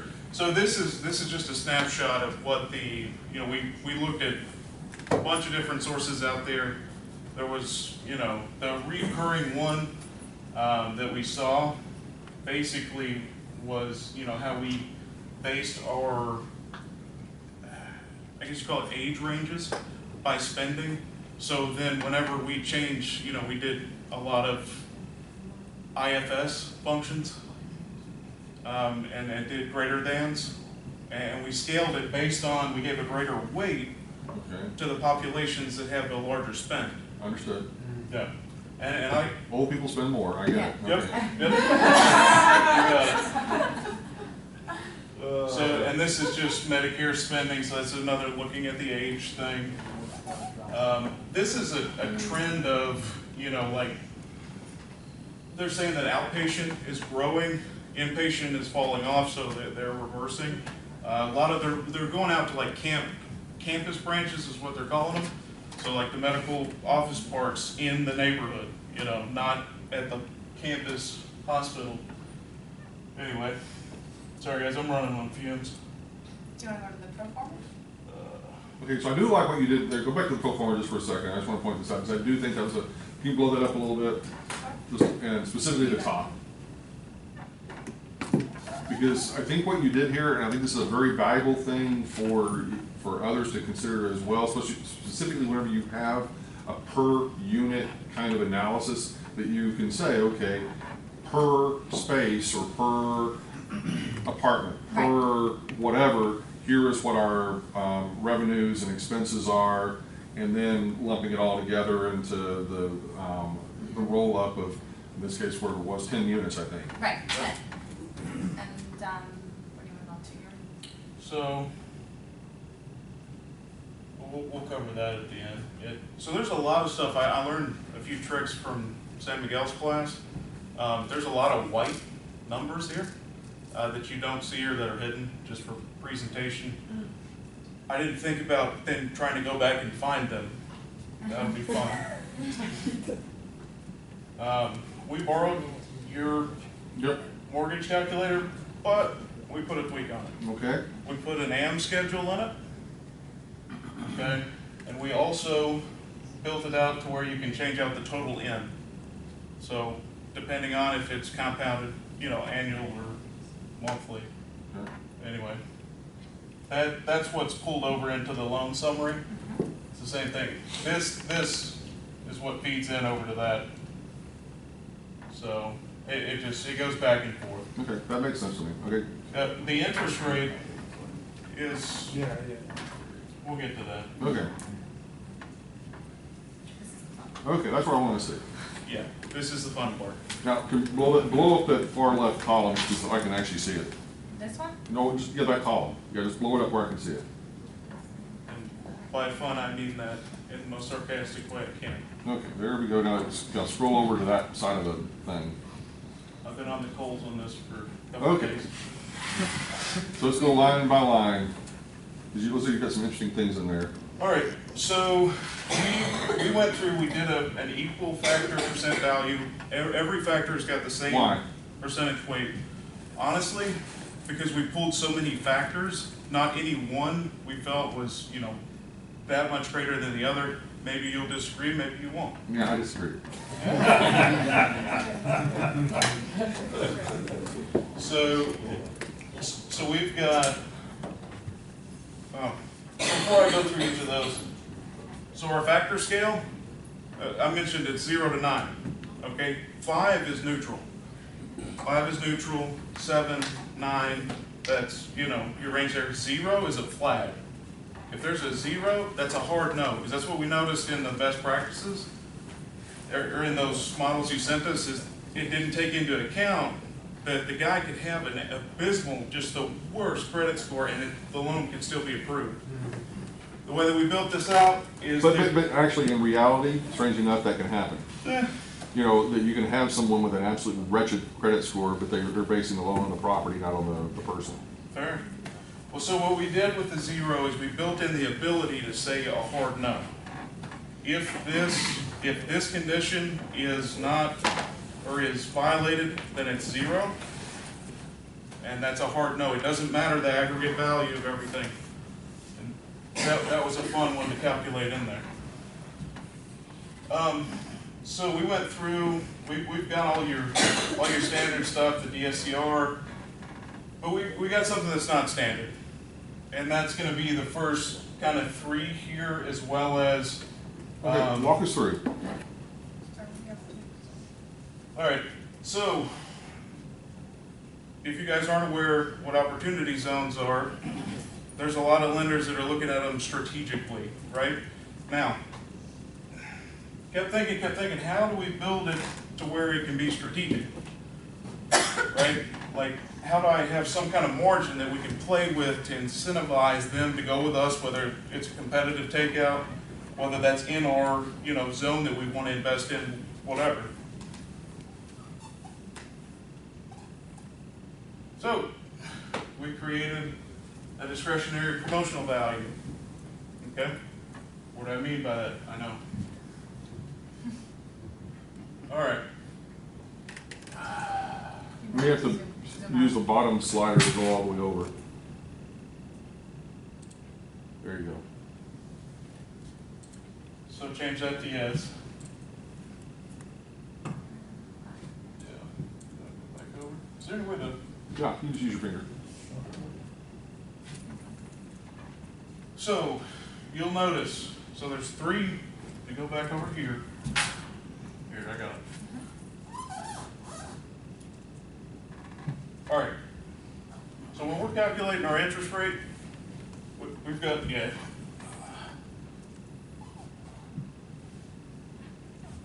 we've got three different rates, or 3 different layers, if you will. We did the 10-year T-note, right? That says LIBOR/5-year, but we ended up going with the 10-year. Okay. Then our next level is kind of the base marginal rate, and depending on what their weighted index score is, that's what that rate will be, and that's going to range between 150 basis points to 300 basis points on top of the index. The third piece is like the discretionary or the promotional, the competitive differentiation, whatever you want to call it. So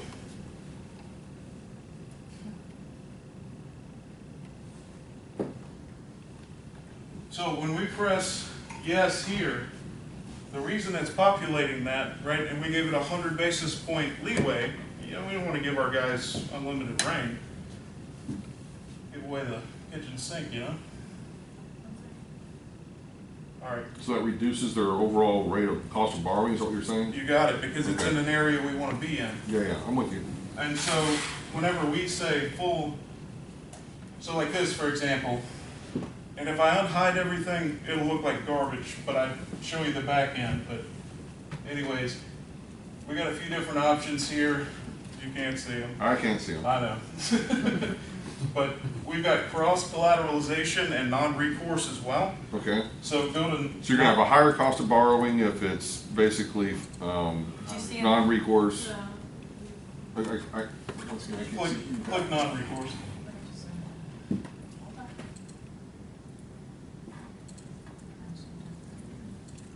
So non-recourse should have a higher cost of borrowing. Correct. Because even though they want to use that balance, they can't. Gotcha. Okay. Okay, and we did that through that logic chain. Yeah, gotcha. All right. So yeah, we've got competitive takeout. There's some others that So fall. what do you mean by competitive takeout? So let's say there's a situation where we're trying to underwrite something, but somebody else is being really aggressive. I got 25 basis points built in there for whoever our broker is to go get it for us. Okay. If they don't have to use it, or if they don't have to use it, of course we prefer they don't. But if it's the difference in getting the deal and not, then use it. That's what it's there for. So explain to me your logic on the amortizing versus interest only DSCR calculations. So. Well, if you had, remember, we talked about new construction versus if it was a new construction loan and that's what we were funding, they would be paying interest up front, so we wanted to make sure that that was calculated in. I saw where a lot of the lenders that were doing medical build-outs, they would structure the deal first as interest only, and then they would transfer it into a new rate, but essentially you were right at the same ballpark. That's why we broke it up into the two. That was the logic that I kept seeing across the board with the research I did, and that was the reason for it. But you can take it out. They just, everything I kept seeing, they had them separated, especially for construction. So if you don't do construction and you wanted to take out the interest section, you could, but if you're doing then a long-term loan that's like a 10-year loan. I feel like I'm missing something because if it's a construction loan, you're not really doing a DSCR at all. We didn't really touch construction in this model. Okay, because in a construction loan, you don't have any net operating income to pay the construction loan. The assumption of the model is that there's already a building in place and that either it's already been built and we're doing the takeout, or it's already an existing structure. Yeah. Right? So just explain to me then real quickly the difference between the two in terms of why is one a 3.21 and the other one's 2.38? Is that based on what's here? Yeah. It should be down there. So it's the difference in your payments. Versus month, like your amortizing in your payment or your interest portion only? So if you're paying interest only, our thought is that you should be able to clear a higher debt service coverage ratio hurdle versus if you're amortizing and paying principal as well. That's what the logic was. But like I said, I did, and I don't know what the background info is on that, but in the research that I was seeing with the medical loans, they had it structured this way because if they were in the construction phase, they were just having them pay the interest and not pay the... No, I understand that. Right, so that's the reason why we had embedded into the model. But my point I guess I'm not following your question. Well, okay. The debt service coverage ratio is based on the net operating income divided by the annual debt service. Right. Okay, you do not have net operating income in a construction project because it doesn't generate income. Right. It's under construction. But it's based on the numbers that they're projected to get. Which is why I'm saying this model does not touch anything that's construction. Okay, but you're continuing to say this is about a construction loan. That what I kept seeing that Okay. under their terms and how they broke it down, that they would charge based on that interest only. So if they had, this project was gonna potentially bring 250,000 based on their research and then all the other components checked out, they were charging them, they were basing that loan that they were giving them off of that projected NOI, and then for the period of construction, whether it was a 9 months or 12 months, they were charging them based on that supposed debt service coverage ratio based on the income that they were gonna be calculating. Really? I found that predominantly, and I'll probably be able to find you the link and send it to you. I found that in the ones that were owner occupied. I don't know if that has something to do with it. I've never seen that before. Okay, that's the only reason why. I thought Okay. it was interesting too. I didn't. I'm not saying it doesn't exist, I'm just trying to understand the logic. Okay. Okay. Go ahead. So here's the logic. Our weighting system, you have to unhide the tab, but it's here.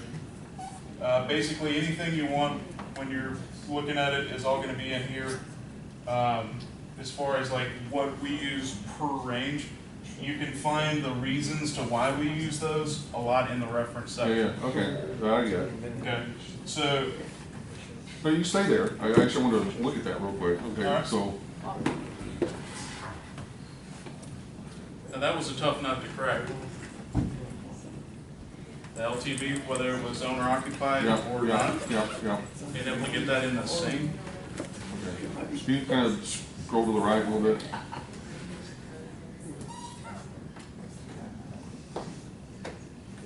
Gotcha. Okay, I'm with you now. All right. All right. So what I would suggest, because there's a lot in this, it's packaged. When it gets sent to you, play with it. Okay, but do you give them a loan, yes or no? That's what I. All right. That's all I want to know. Great question, Woody. I like it. I like it. So here's our parameters. There it is. Yeah, so here's our parameters, right? We've got 3 outcomes that can come there, right? There's a logic to it. Okay, we've got a central range where it's going to require more scrutiny. I'm not going to auto-deny it, but it's not a clear win, right? Our weighted values are here.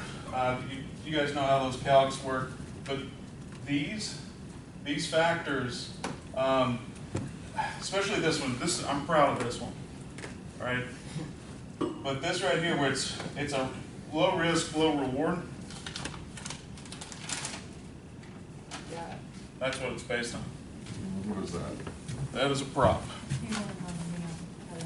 I see that. Yes. Can you make it bigger? We can look at it? Yeah. Like that. Well, you don't want to touch that monstrosity. Gotcha. That's cool. But it takes into account, so where, in real life, where do you see value in properties? Where's your upside? If the lease rates that are in place or, X% below exactly the market rate, and not only that, but when is their expiration scheduled? Can you actually act on that? And so that takes that into account. Right? This is a measurement, and you can't see it, it's in the front, but that's the percentage difference between what's in place and the market rate. Gotcha. So does it know that if you have a lease that's ending in 5 years that you can't touch it? No, I didn't build in a date schedule. What I did is I put in, here, I'll show you. Hey, don't worry, you're going to be an artist, and you're going to love artists. You're going to love it. I'm trying to do this in Excel, so we're all. No, wait till you get done. Yeah.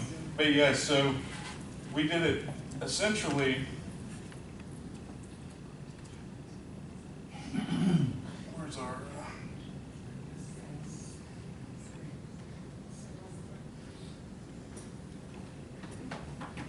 My form? Did you hide them? No. Should not. Oh, okay. I guess that's a neutral one. Yeah, neutral. All right.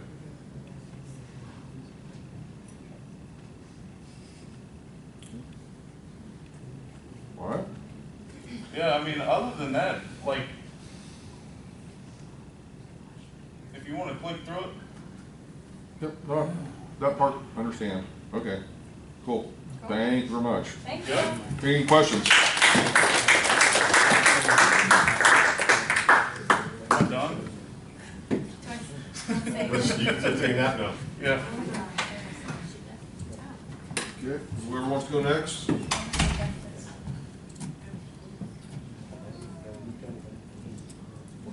the Uber drive by you? That was so weird.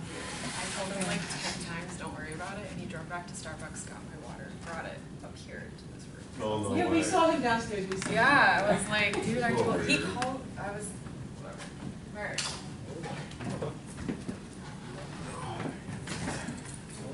So mine's like really, really, really simple.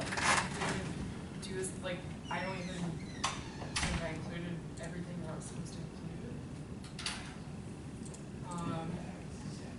I just based it on a bunch of factors. I'm friends with one of the senior lenders for Banco ZK. So he does a lot, he like pretty much gave me like what they're like, I based it on like the factors that they put together, which are like the debt service coverage ratio, their like minimum terms for just various different things. So what I did, and he like, it was more just me kind of picking his brain, and then I kind of just went through.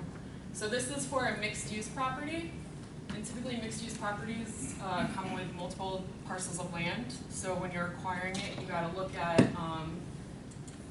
really what I did with this, I looked at the overall performance of the property, and then I did some if and then statements, and then I had the after-tax cash flow, but it all adds up, and then it will do an auto-populated node based on the weighted value and what it impacts. So there's a bad vacancy rate. He said always assume that there's at least a 9% vacancy rate no matter what the property is. You mean occupancy rate? Vacancy Well, or? no, you said, okay. This is vacancy rate. Right. But you said 90%. Did I say? Yeah, she said 9%. I would just say no. I'm running on fumes as well. Okay, fine. Like literally. Everybody's running on fumes. All right. So. Can't imagine why. Yeah. So, it's pretty self-explanatory. The finance details, historical growth rate. Oh, I did do that. I did research on the parcel. I picked the Coral Ridge Mall just because it's a great mixed-use property, and my firm did the TI for it recently. So I was like, but that was before I came. What's software? This is actually the Broward County Property Appraiser, which is why I put a link into it. So it pulls it up, and then you can do the folio, which then has all of the like the bill, the tax bill So stuff, so you Target's can not see. included in it? No, I did the link to the BCPA website with the parcel ID. parcel itself, I know where that is. This is just a side note, that Target's just not in that. Oh, It's so that's split why I the did the building multiple apart. parcels, because when you see, Yeah, it does a good job of shading the like when you go parcels. through here, Yeah. like this is all one property, it's all one owner. Yeah, but you But see it's the like Target- one Target building. is separate. So that's like why I one of was the things like I always deal with in urban planning, like it's always a nightmare to deal with multiple. It's not a nightmare, but it's actually common to have one property with multiple designated parcels. So I thought that was really important to look at as well. And the overall performance of the property, like you can see that the growth for the value of the property declined recently. Which That's good for Texas. maybe because it was under construction, because we were doing it. I'm not sure like why it did, but the average is 2.55. So I put that down as a factor.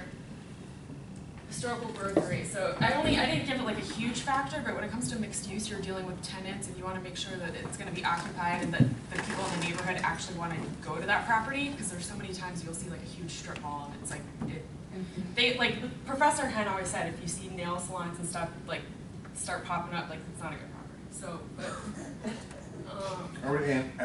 I love this property. I could spend hours at teaching on this. So historical growth rate, if it's negative, that's obviously like a really bad thing.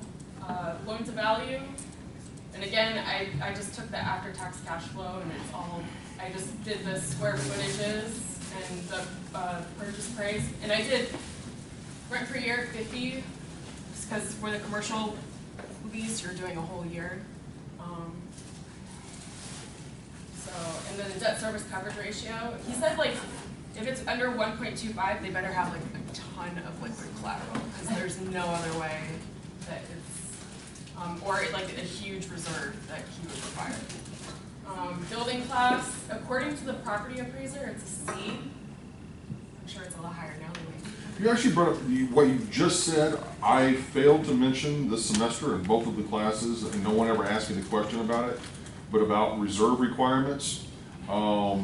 That one of the things that a lender may do is kind of, you sort of just said it, is a trade-off for income the property is generating is if you have a reserve account, basically a savings account with them at their institution, which you can't really access. It's pretty much once you put the money in there, it's kind of theirs to administer. They ultimately will sort of say, okay, if you put, let's say, $50,000 in there, then that can help to basically ensure that you don't have to have as high of a debt coverage ratio. So, but it does require an additional deposit of cash. So,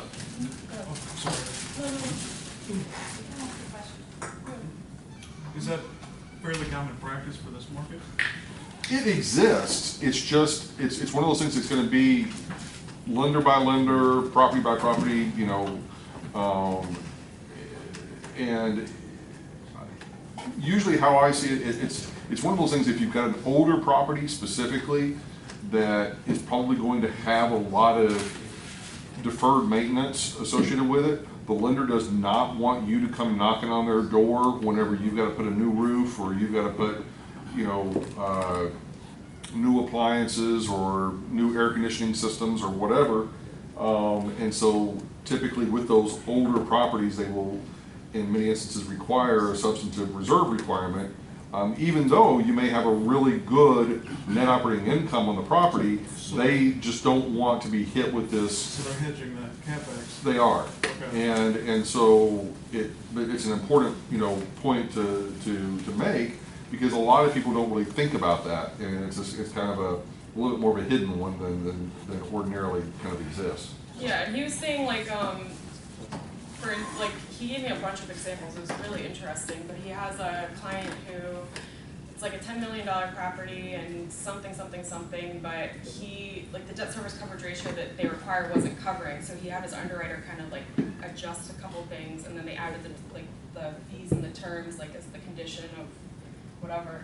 And then, let's see, so, and then vacancy rate, again, let's see, if it's over 20%, it's not good. He also said census tracts are really important, obviously, so that's like the locations I was saying, like you want to make sure it's a good performing, that the people in the area are going to utilize the space. Other income, I just kind of did it as a percentage of the overall annual rent. The annual rent, I think I said like 5% or something.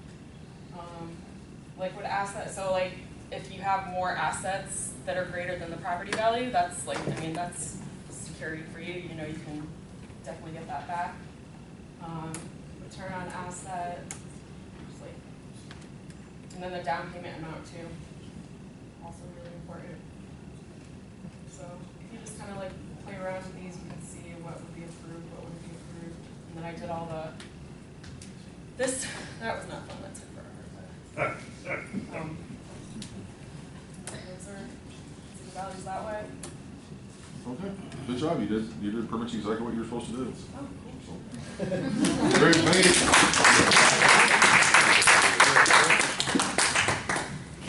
Good, who's next?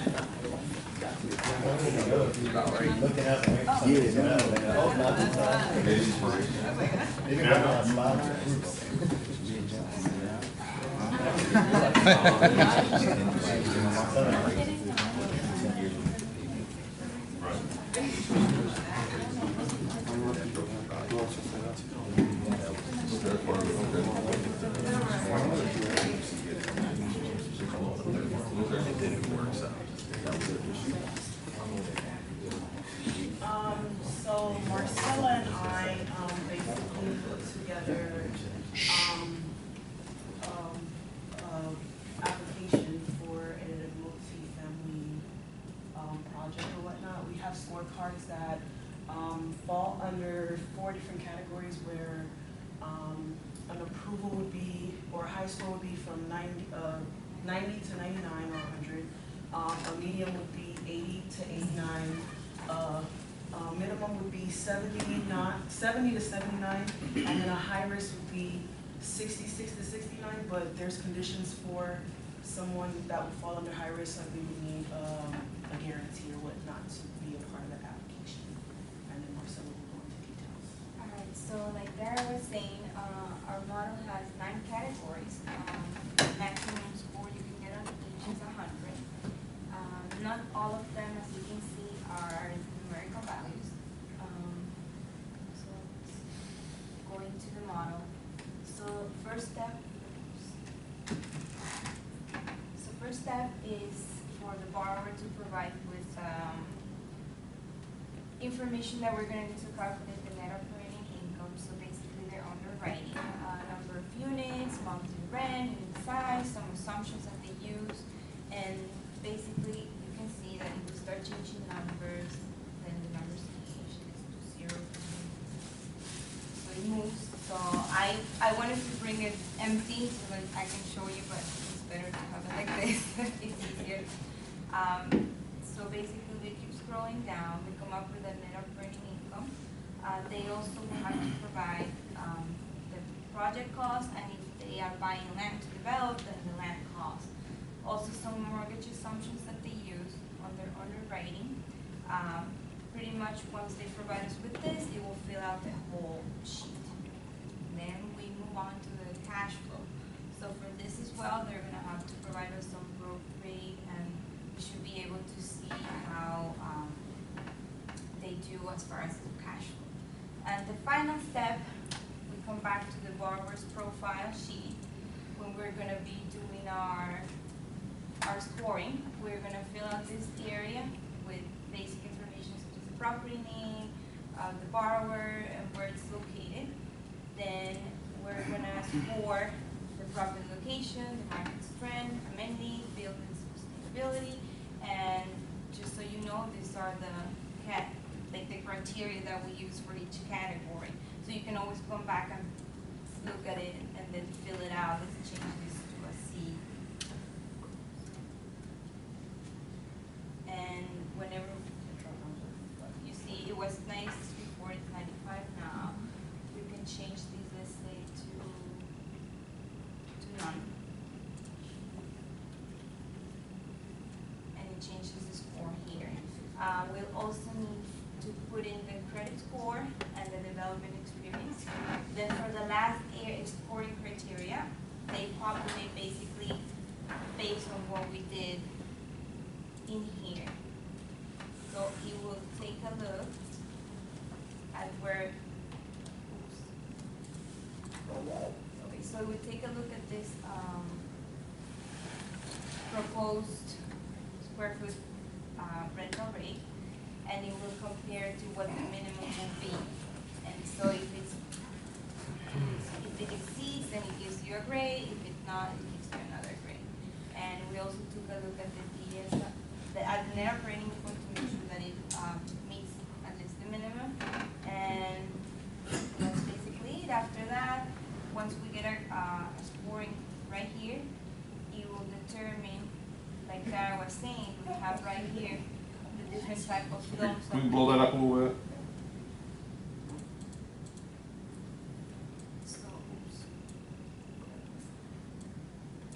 So here are the different type of loans that we can offer, and like she mentioned, based on the score, it will give you different loan terms.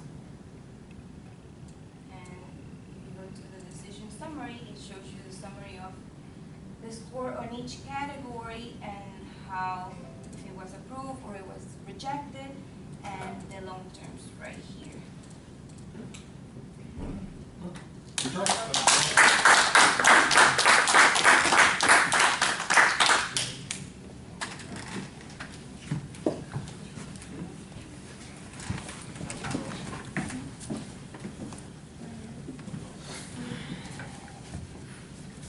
How many people are left? About 20. No, but who hasn't gone yet? Who hasn't gone yet? Who, What do you mean? raise your hand if you haven't won yet. Two groups left. Two groups left? Who's? Yours? You missed it.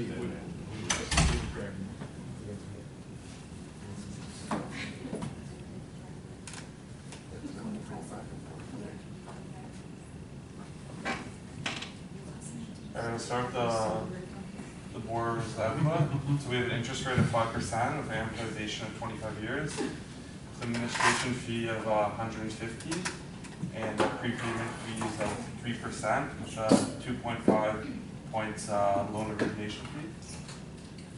And start with the debt service ratio. We weighted at the highest 20% at a 1.3 debt service ratio with a factor score out of 10 rated at an 8.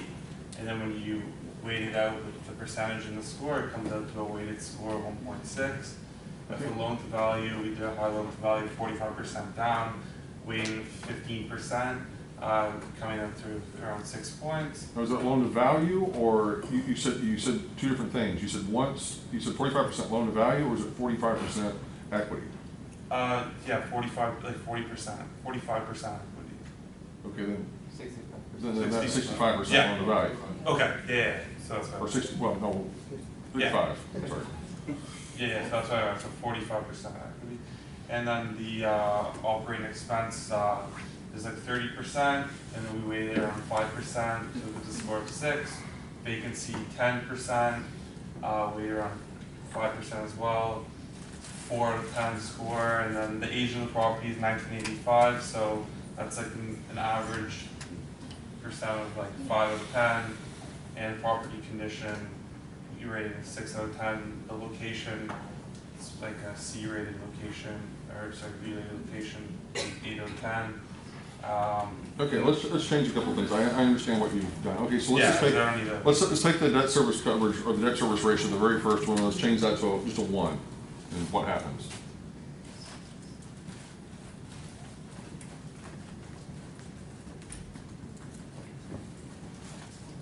Okay, so what changed? Did the weighted score change or not? Well, here's what we did. We take those numbers based on the actual property that we analyzed. Yeah. So we work it backward in a sense. So what we did, you come up here. So we're looking at a property, an actual property, 16-unit property. Yeah. That we analyze that property. And using the gross potential rent that we have, we come up with the 10% vacancy. So when we analyze this, we come up with the numbers, assuming that we analyze the actual book for the last 5 years. That's how we come up with these. With the numbers, then we go back to that sheet and set up the model. Okay, so you're saying that the model is all hard-coded? Well, pretty much it's been done based on the. That's not a model, that's just a table. Well, I don't think all of it is hard-coded. I'm not exactly sure which one. Okay, can we go back to the sheet 1? Like if you go to. So just scroll over those cells, over the column B, C, D, just any of those. Are all those? That's an input. Okay, just go to the right. Click on that. Okay, okay. Click on the next one, the next column over. I think it's this one. And is that one actually changing? So that. Okay, so that it did change. Okay. So yeah, based on. But. Yeah, so like this category over here isn't connected to these two are what changes the weighted score and the actual score. This is just the input, so we'd actually change we would change the actual factor score, and then that would change everything. Okay, so basically what the input column is irrelevant. What matters in your model, because it's just is the factor score. In terms of actually like implementing the formulas, yeah. But I mean. So you really, you didn't really do much. Okay. That is not what we were asking you to do. All right. All right. Go back to the model for a second. Okay, go down to the bottom to the output for the loan terms. Okay, what are those driven by? Those are Kwame has a. Click on cell B18. So that's just an input. Yeah, Once again, that's, okay, that's not what we're looking for. Okay, go to the loan approved, yes. Click on the yes. So, okay, so basically, there is no model here. Well, All it you've models done. it over here, this part. Yeah, that's useless, okay? So you really didn't do anything. All you did was you did one column times another column, and that's it. None of the figures can be inputted, or it's not dynamic at all. It's basically a completely static model. So it's not at all what the assignment asked you to do. All right, thank you very much. Next.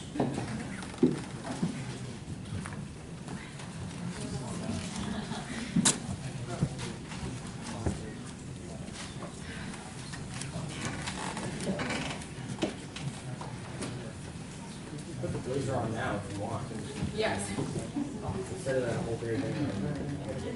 You're just jealous when you think of it. That's why. More. Yeah.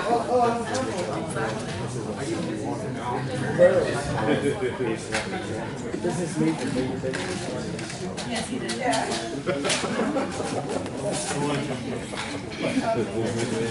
I'm business. Man. You should have known.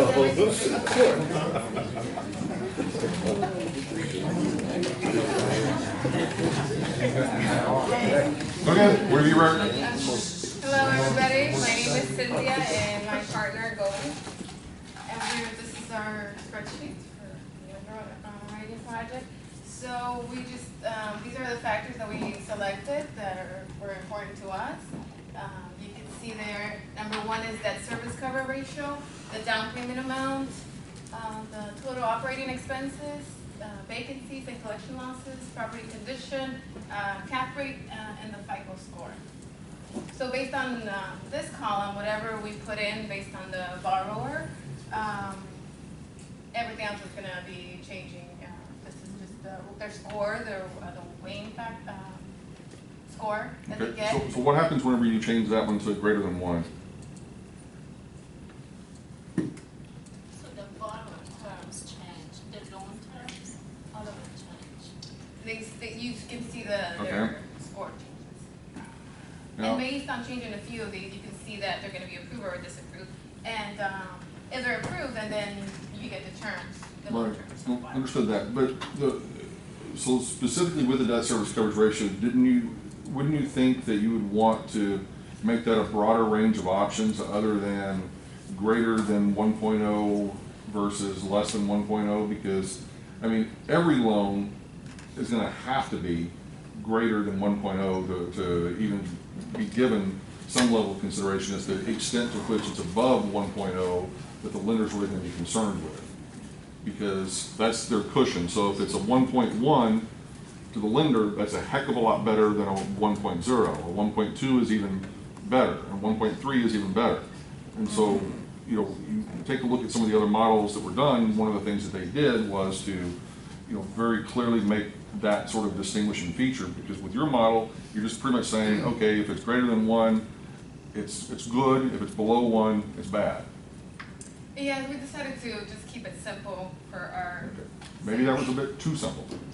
Okay. It does say if it's good or bad, but then your loan terms are changing, and from if the weighting is 14, if it's from 10 to 14, it's like 100%, 92%,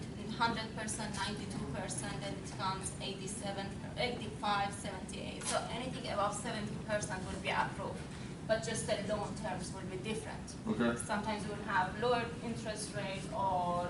Okay, so let's just, okay, what are your options on the down payment amount? Again, it's for greater than 40 or less than 40. Okay, so Actually, pretty much, all of them. so all of them are binary. They're pretty much above or below. Yes. Okay, all right, I can get that. All right, so move on to the lender requirements, the input sheet. So everything here is almost the same as the borrower terms, which everything is linked to the other sheet. So if you make probably any changes here, it should be changed there. Okay. And everything is from 70%. Okay, so if it's above 70%, then they are approved. Okay, and So if every feature is wonderful, does it do anything other than approval? Does it change any of the terms of the loan? Yes, yeah. We do.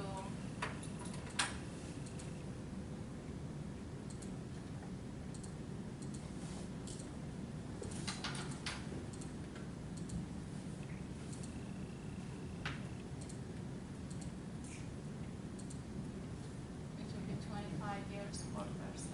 Gotcha. Okay, so there is a little bit of a change there. And the rest, Once it so what's the threshold? Is it 12 above or? it's 12 and above. Okay, gotcha. It would be the best. Okay. long-term. All right. Okay. All right. Thank you very much.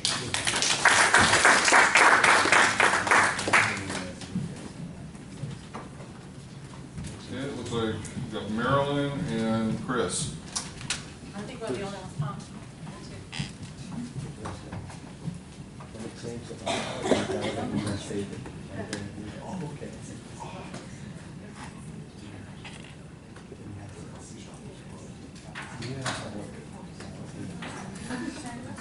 It says open 24 hours, but then it's closed. Yeah, it's close to it. I'm getting coffee in like 4. Einstein's or Starbucks? Starbucks is closed too? Where? In the other building? Okay, let's go.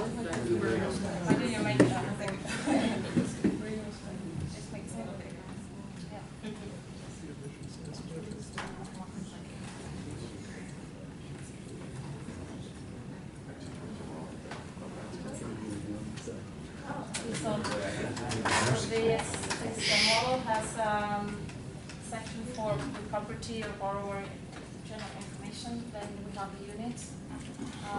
Okay, This go is a multi- back to the first one. I want to see the. Yeah, I'm just gonna do general and then I'm just gonna start. Okay. Okay. So here we have this section where we input the information on the different units. And then we have the financial analysis, the amortization also, and the scorecard at the end. Do you want to make it a little smaller? Well, this is quite similar to what's been done. Like we have the information here, and then we use the if formulas just to establish criteria. So for the DSCR, we said if it's less than 1.2, then it gets 0 points. If it's between 1.2 and 1.35, we get 70 points. And then if it's more than 1.35, then it's 100%, 100 points, sorry. So for all of them, the creditworthiness, the LTV, location, number of units, property conditions, vacancy rates, and operating costs, it assigns in the same way different points. Between probably, I mean, it's between 3 or 4 ranges of criteria. That's good. We did not actually say here if it's approved or not, because we think this is not enough to say yes, you go or not. Like we still have the financial. We will need to add a little.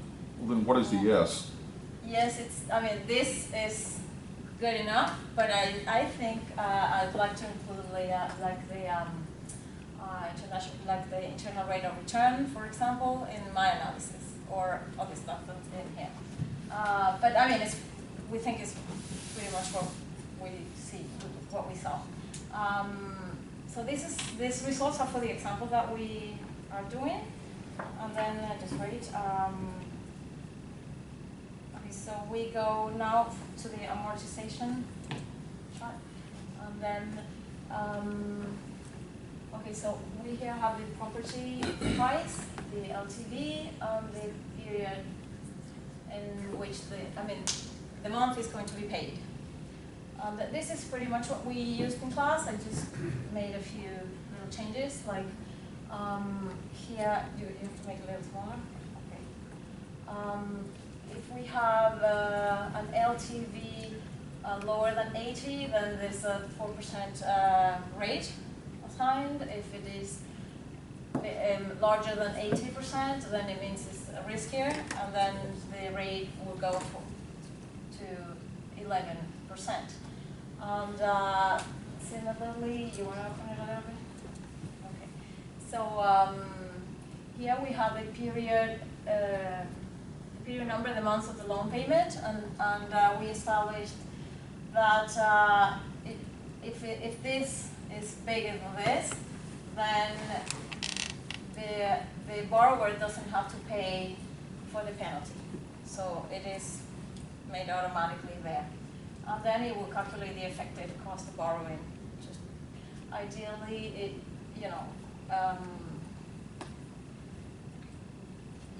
it also has the monthly administrative fees that doesn't change. Like we just left the standard, like for the whole period to the end. Okay, and then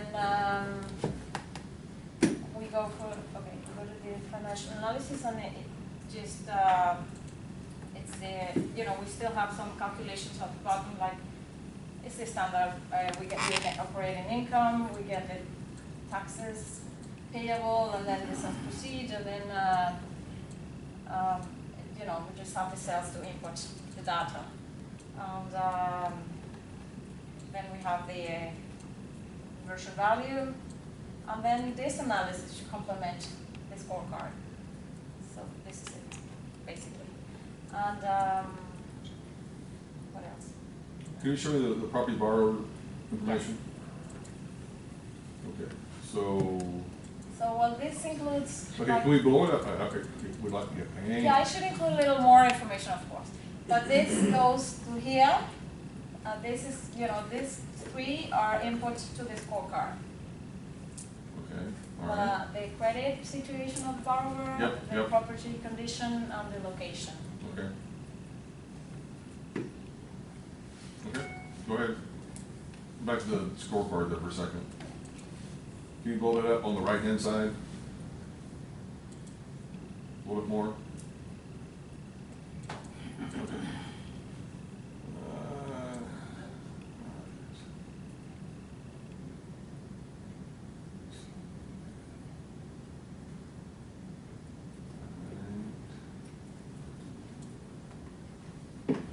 Okay. And how are you judging creditworthiness? Well, in this case, it's based if it has a credit rating. Okay. Do we have some sort of a frame of reference for that? Well, not in the model. Like okay. It should come from analyzing. Okay. I mean, probably okay. He has a credit score, and then okay. It's probably based on that. Okay. All right. Same thing on location. What's that based on? Yes, location. If it is close to interest, like let's say if this is a multi residence property, right? So if it is next to a school, next to a hospital, next to the beach or resort areas or whatever. Here in the financial analysis, go down a little bit. No, up. Okay, just a little. Okay, so opening here, it's not populated, but populated it. The idea should be that you can open here and here. There, this and this. Just click on that and click on here. So it should show, like, typically the categories that are included in the other income for this kind of property. So it should be like parking for other income, laundry centers, storage, and others, in case there's something that doesn't fit any of those. And the same here, like for the total operating expenses, is property management, maintenance, landscaping, garbage management, that's repeated, water, electricity, internet service, landscaping, insurance, property taxes, like all these that applies for. Okay, go back to your scorecard. Okay, so one of the things that you need to make sure that you do when you've got all these different categories, that's fine, but you need to have some sort of explanation as to how those are determined. Now, in the numerical ones, those make sense. I mean, everyone can see, okay, if the debt service coverage ratio is between this and this, we know what to do. But with like location, that's why I'm asking about these. Location, creditworthiness. Give me a second. Location, creditworthiness, property condition. All three of those are elements that you've given us, what the point value is, and you've given us an A, B, C, or D. But what we don't know is how do we grade it as A versus B versus C versus D. You have just simply given us the four categories, but what we're missing is what do we reference to say what that rating should be. Yeah, exactly. Like, I just want to show you something down there.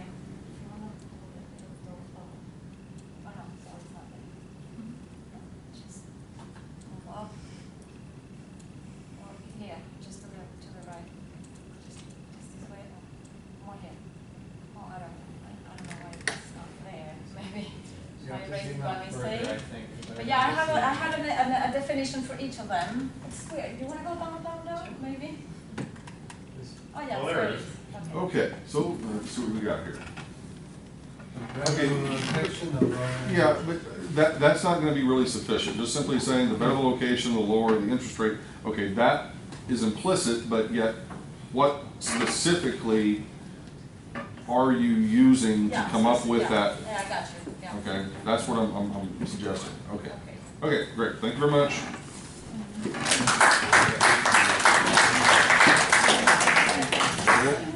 Mr. Spalding, I think you're going to close us out. You got the jacket on? Oh.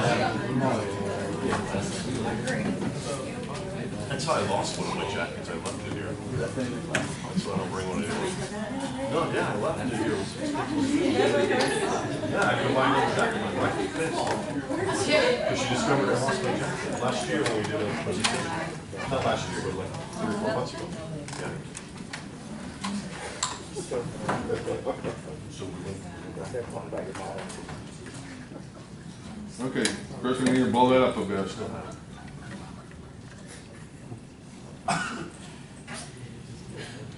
Okay, so what we got? So basically what I actually did, I was gonna look into like building houses, and something that I do a lot is I flip houses. So I decided to go with a model that would help me out with the hard money lenders that I actually use, because sometimes I have to prove to them how the model works, and I didn't have something that I could show them all the time. And then I came up with using one of the kind of models that I personally use for determining if I'm going to move forward with a deal or not, and kind of bumping it up so that I can share that with the hard money lender, and they'll be like satisfied and convinced that they should lend me the money. And so basically, this is actually a property that it's a real example. I'm actually closing on the property on Monday, and basically all these cells are going to compute.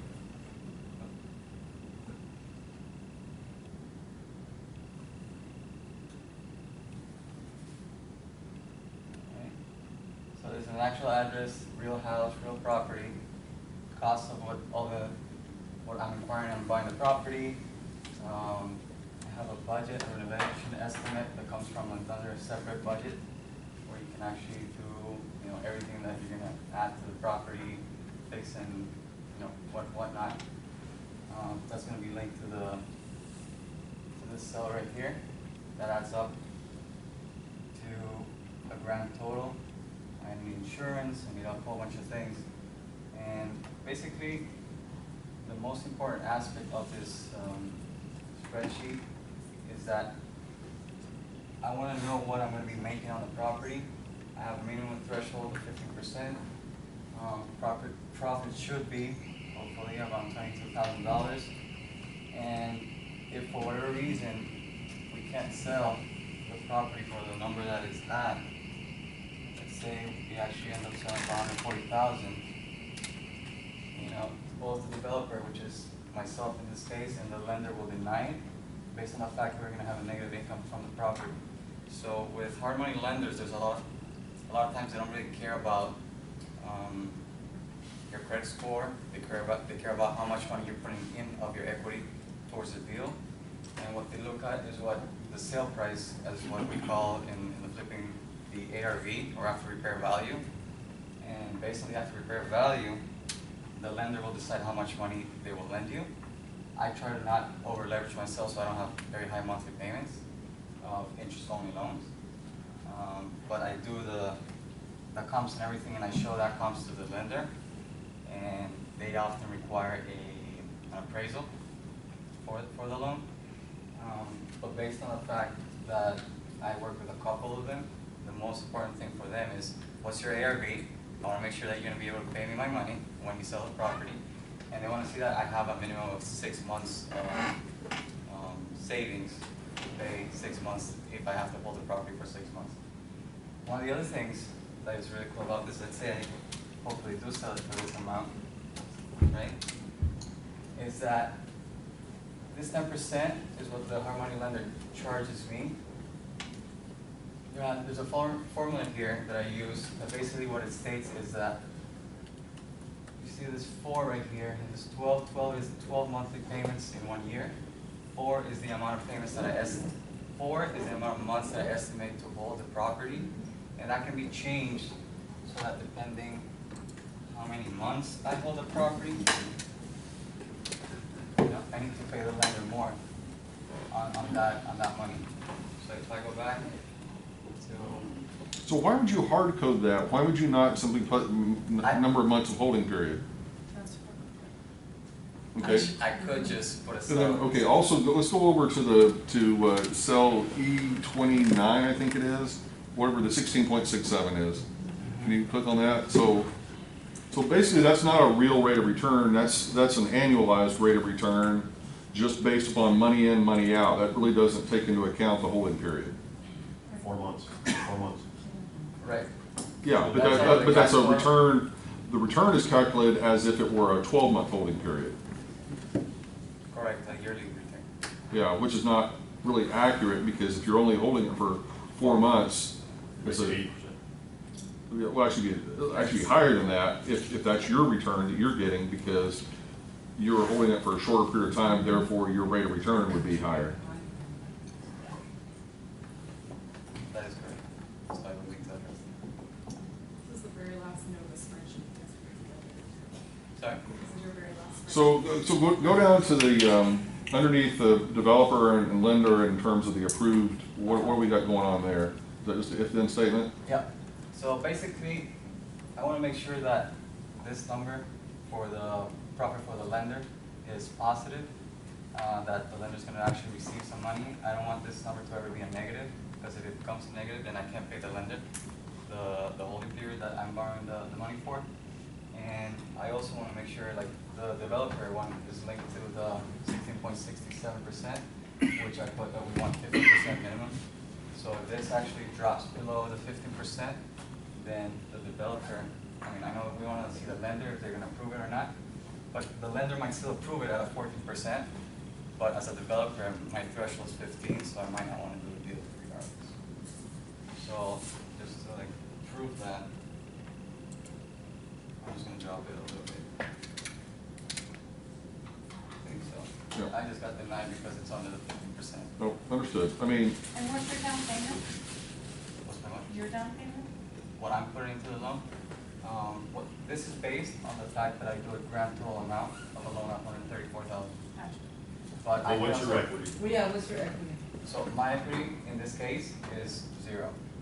But I will change that so that, for example, if I want to just borrow $60,000, I can borrow just $60,000, and I can put equity of or I can put equity of $60,000 and borrow the rest. But that's going to be based on. well, technically. Will your lender give you 100% LTV? Well, they're not giving me 100% LTV because technically they're basing it off of the ARV, after repair value. So realistically, some lenders will do 90% of the after repair value. So on a lot of cases, if I really wanted to, I can just put a lot less down to pretty much put the full purchase price. And on most cases, I end up paying most of the renovations out of pocket. But all of this makes sense based on what you budgeted out for your renovations, right? So all these numbers are basically based on your budgeted Not renovation necessarily. costs? I mean, it is important. The budget's super important, but the calculations are based on my sales price and how much I get back in return from the sales price. But if I go to budget, Does your lender just take your word for it, that you're gonna renovate at X dollars? at this, like, now, yes. When I started, no. When I started, I had to show that. Receipts and. No, not necessarily, not usually receipts, but what they want to see is that I have enough capital in my bank account, that if I say it's gonna be 14,000, you know, they wanna see that I have at least 30, or, you know, I need to be able to prove that I can go over budget, and I still have 6 months to pay them back on a monthly interest base.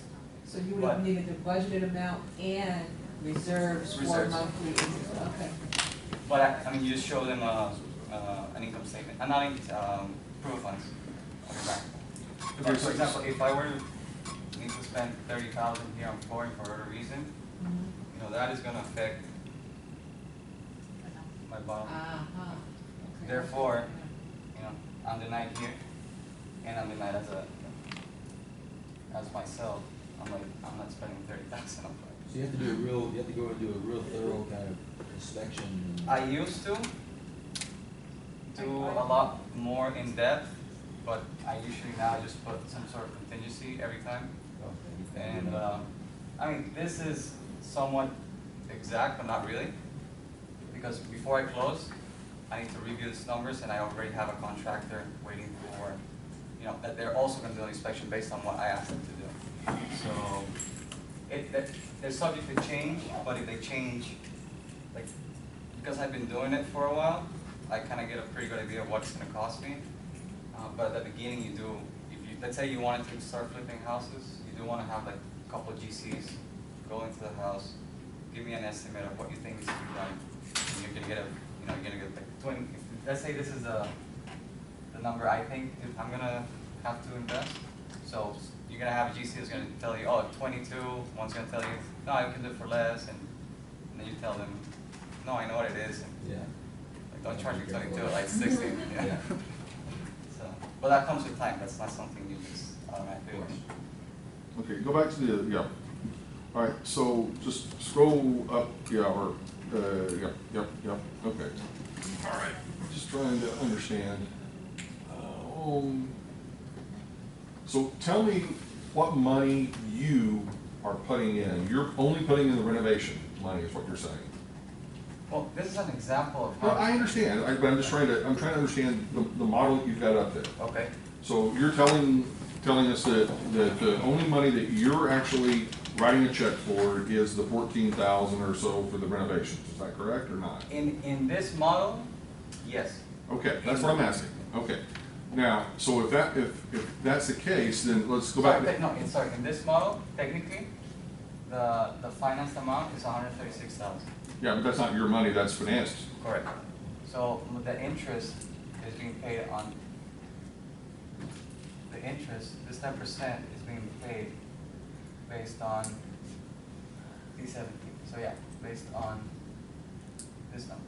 Okay, I understand that. Now, what I'm asking is, okay, your return that you've got down, go up. Okay, once again, where you're looking for the 15%. I'm just trying to get a handle on how you're doing this. So you've got D29, which is the profit, divided by D17, which is the overall total. Now you're calculating profit though based on the amount of money invested, which in this case is 136. When I actually close, this 136 is not going to be 100% finance. Okay, but I guess I'm not trying to belabor this, but the issue is that's not really your rate of return, because that's not your money that you're putting into it. That is not your equity. You're only putting 14,000 equity. Therefore, your return would quite frankly be over 100% because you're getting back 15,000. Does that make sense? My cash and cash return. Yes. Okay. That's why I was confused, because it's just, what you're giving us is really more of what is the return on maybe the loan obtained on the property. Full amount that's being invested. Yeah, but which is not. It's not what's being invested. that is debt, that is not equity. Okay, very, very different things. Okay, all right, great, thank you very much.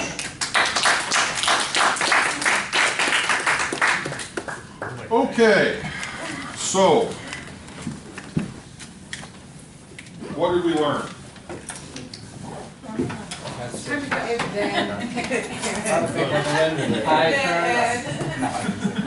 Okay, what else? Don't take the table from the actual assignment. Well, that's the wrong button. Oh. First class. Put a lawn there. Okay, what else will we get out of this? Cash. It helped put all our principles together and kind of see how the metrics work together. It makes more sense to see it visually in an Excel than in a calculation on a calculator. No, I would agree. I've never had more fun hating myself. One of the best course evaluations I think I ever got from a student many years ago was, you know, I really enjoyed this course. He was really tough, he was fair, and he even made me cry a little bit. So, Were you yeah. proud of that? Oh, Yeah, yeah. You made me cry. You made her cry or him cry. All right. Well, hopefully it's been a reasonably decent experience and you got some new nuggets of knowledge out of it. All right. So I suppose at this point I can obviously give you what the grade is for this course if you haven't already calculated it. So once again, just by doing the presentation today, you got full credit for that. Okay. So all you need now, and you did also this class. Only one person did not file the course evaluation, so that what are you getting 5 points? But so you got 3 points instead. Facts. So Are you sorry? Was it someone that just dropped? no, it was not. Okay. Trust me. There were 28 people physically present last week in this course, so one person did not fill out the course evaluation. 27. Well, whatever the number was. Whatever. But the point being is all the people were here, okay, physically here last week. All right, so I've got those grades. I'll give those to you if you need it. Outside of that, hopefully, like I said, it went well. You picked up some things. Most of you, I think, are probably signed up, with the exception of Woody and a couple of others, for the investments class, and you'll find that it'll be obviously probably a little bit easier now that you have taken these two classes, because some of it will be repetition with a few new twists and turns sort of thrown in. So hopefully we can look forward to that. Plus, you'll only have to suffer through me half a day, and in the afternoon you will have the pleasure of having our new real estate law professor, David Weissman. Really good guy. I have high expectations of what he's going to bring to the table for that class. So that should be that. And then any questions? I have something that's not related to the class. What if we contacted our mentor and we just haven't heard from them yet? Who's your mentor? Gene, Berman? Yeah. Let's make sure that we get the right email address for him, because it's possible I may have given you the wrong email address. Okay. Because his has changed, that's why. Okay. All right. Anybody, any other questions? By the way, let's talk about it real quickly. I'm not going to keep you here very much longer, maybe another 5 minutes or so, okay? So just relax. So, mentors. Any feedback on the mentors? Brandon, I think you met with Ken Stiles this past week. What happened? It was cool. We went to his office. He showed me around. My mom works there, so I went to her floor, walked around with her. You know, we chatted for like an hour, set up more time to meet again every month. Okay. Anything, I mean, without getting into the nitty-gritty detail, anything come out of the conversation that was particularly interesting or useful, or? I mean, like, I asked him about his company and, like, how they're expanding in Nashville a little bit. And, you know, just, like, broad things. Okay. Fair enough. Okay. Angela, you had some, Craig? Yeah. Thank you. No, I mean, that from the bottom of my heart, Craig's awesome. It's a hell of an opportunity, and I appreciate it. I met with Craig in Weston. He kind of gave me the overrun of his career, where all he's been. Guy had pretty humble beginnings, built it himself, went from small home builder all the way up to, you know, helping with, I think he did an M&A in a company with Lennar, if I'm not mistaken. Something interesting that we got out of it is anyone can become a target of an environmental group. He's got, you know, a pretty large swath of land west of Miami, and the environmental group got his he got him down zoned to 1 unit per 5 acres. Wow. Yeah, imagine the pro forma on that. Yeah, so thank you. All right. I met with mine, who's Mark Peterson, Fifth Third lending officer, and it was just kind of cool to get his behind-the-scenes perspective on what the bank's goals are, which is like 2% return on assets. He kind of thinks it's a scam because all the risk the bank is taking for such a little bit of juice. But he also went over his career, had a really great career with B of A, and it's cool that he's sharing the innards of the lending. So a lot of cool stuff. All right. Any other quick stories on the? Yep. I met with my mentor, Patricia Warren. and she's all in Delray. So that was like, I never been to Delray, so I haven't been to the state anyway, but it was nice. She gave me good pointers, especially because I'm starting out in commercial, or starting having background. She gave me like advice on who to reach out to, sources to look at, organizations to join based off of like I'm interested in going in, the direction I'm going in. But she also told me to keep an open mind as well, just because I am new to all of this, because there's so many directions you can go. So yeah, we talked for like an hour and a half. She was really cool. Anybody else? I heard I read something about breakfast.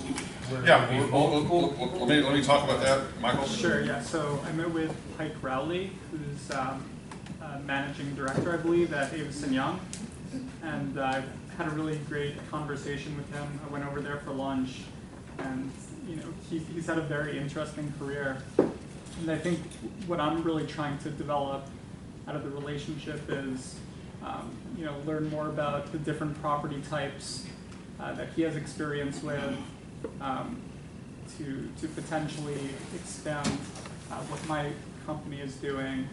And he has a really interesting background on the brokerage and management side, and is really, you know, running a big organization there. So very interesting. Okay, cool.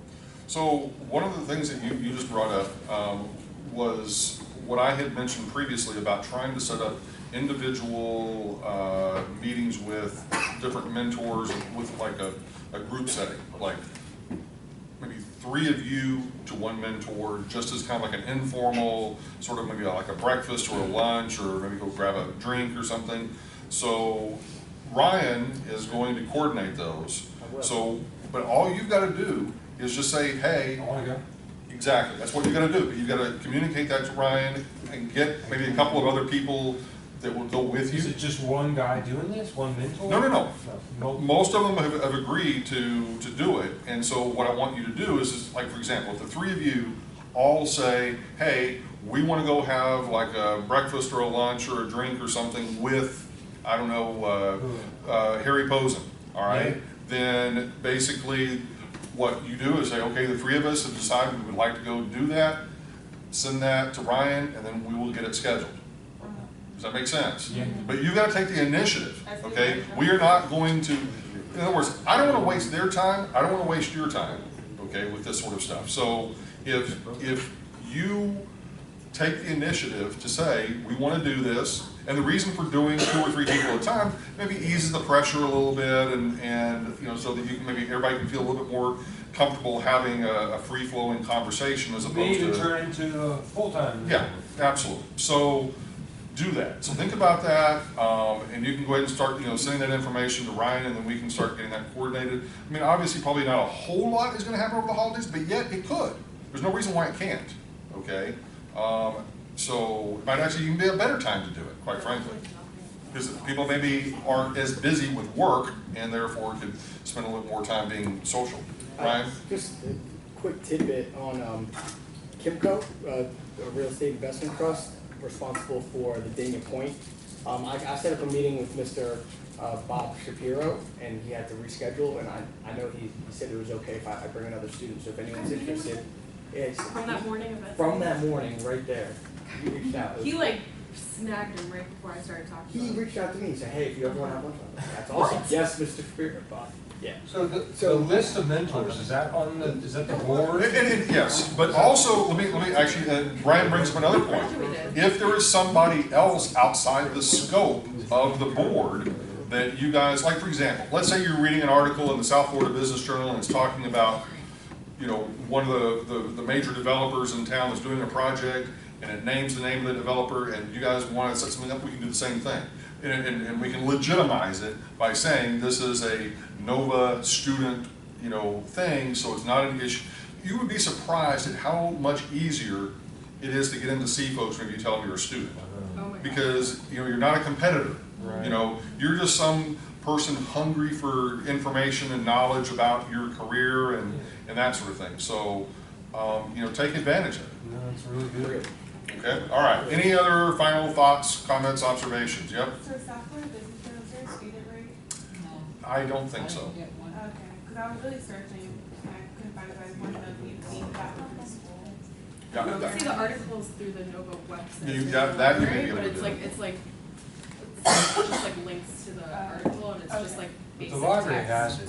Yeah. Okay, anybody else? Other? Okay, well, then I guess we're done, and we'll hopefully see you back in a few weeks. After me. Sure thing, you're the boss. No, you're the boss. You're reminding me of my wife. Pushing him around. Oh, really? Yes. Next week? I will. Are y'all? See you Monday. Yeah. Oh, never mind. I'm going up too.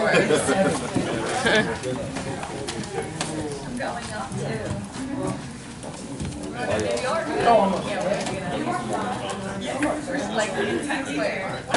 Not in the crazy, but like. Thank you for a great semester. Okay, let me get my other form here. Hold on a second. Let's go. You're an investment. You're an investment. Hey, nice meeting you all. Bye, Woody.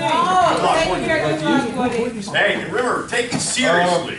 Okay, you're paying for the class, so if you don't perform, nobody else cares.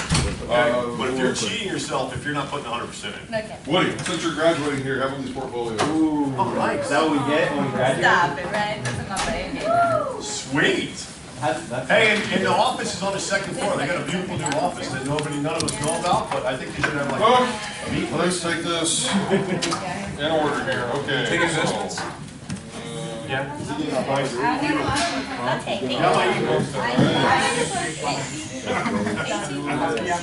Bruce, don't worry about it.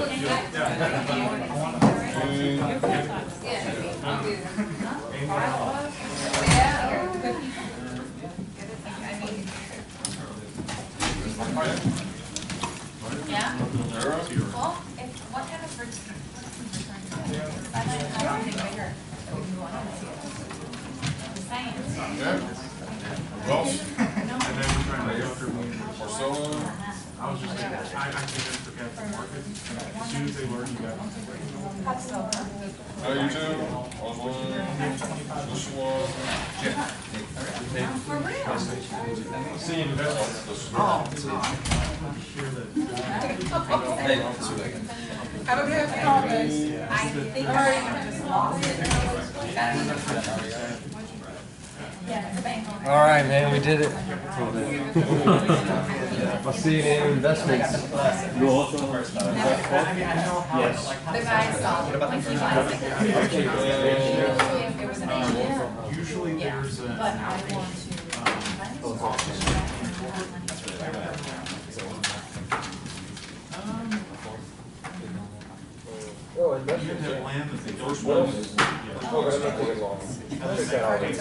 All right, I'll see you next semester. Absolutely. Well, actually, they're leaning more towards. Hey, anybody else? Have a good Christmas. Yeah. I hope it is. What's your name? Marilyn? Rock. No. for development. I really don't want It's to. okay. I'd rather put It's Spalding. I didn't even look through the one. Thank you.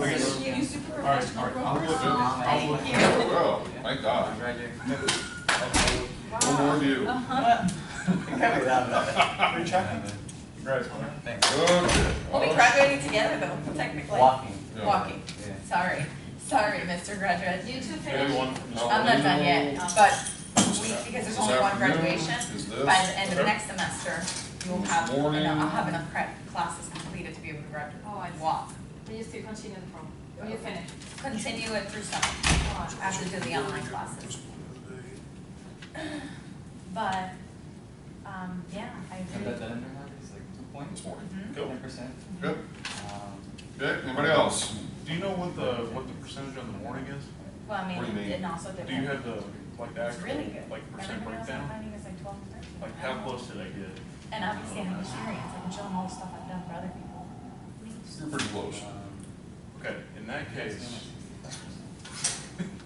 On example, it's just What just happened? apparently It's not that. something that happens every day, so. Are you okay? I just got really scared.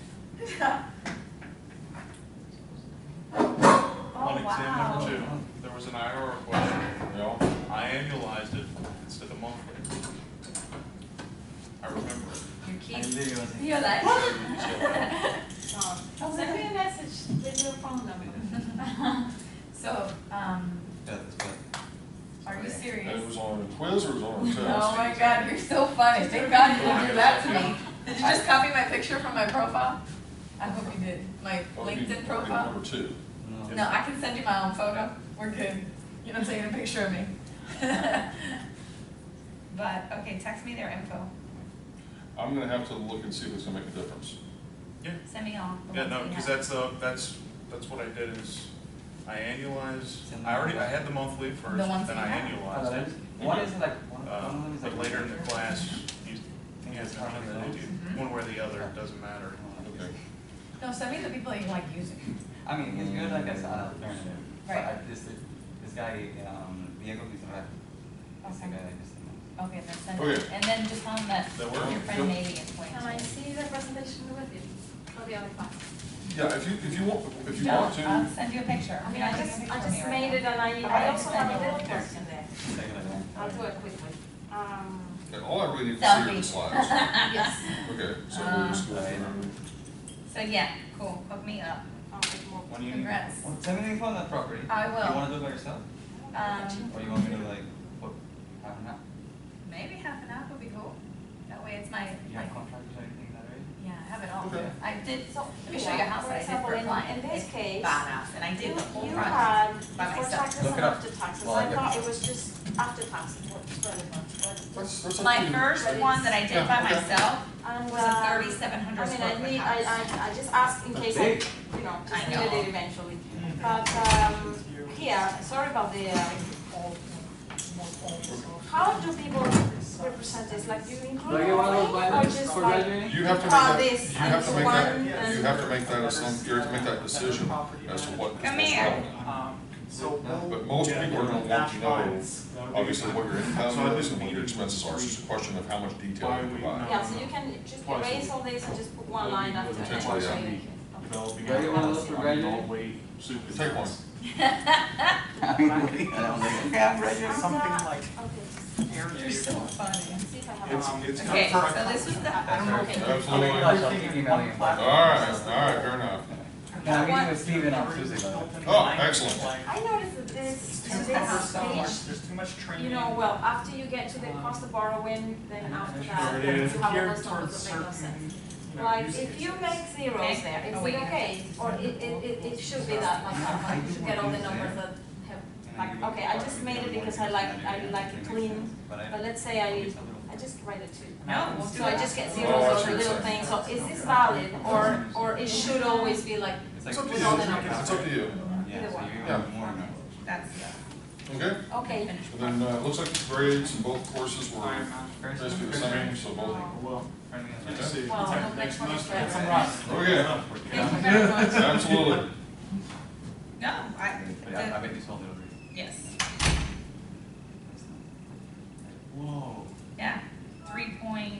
some acres Hi, of land. everybody. Yeah, What grade is this? Pelican grade? Pelican gray, yes. No, it was, That's the color it is. no, Everything, it right? was an ice Same gray color, color same that. same color. But yeah, I want to, that was a crazy, that's a sunken living room, that was the hardest tile job ever that poor guy had to do. But, yeah, I mean, for my first one, that nobody helped me, it was all me, like finding the guy, finding the, it's just somebody that I knew personally that wanted to do a deal with me, and he wanted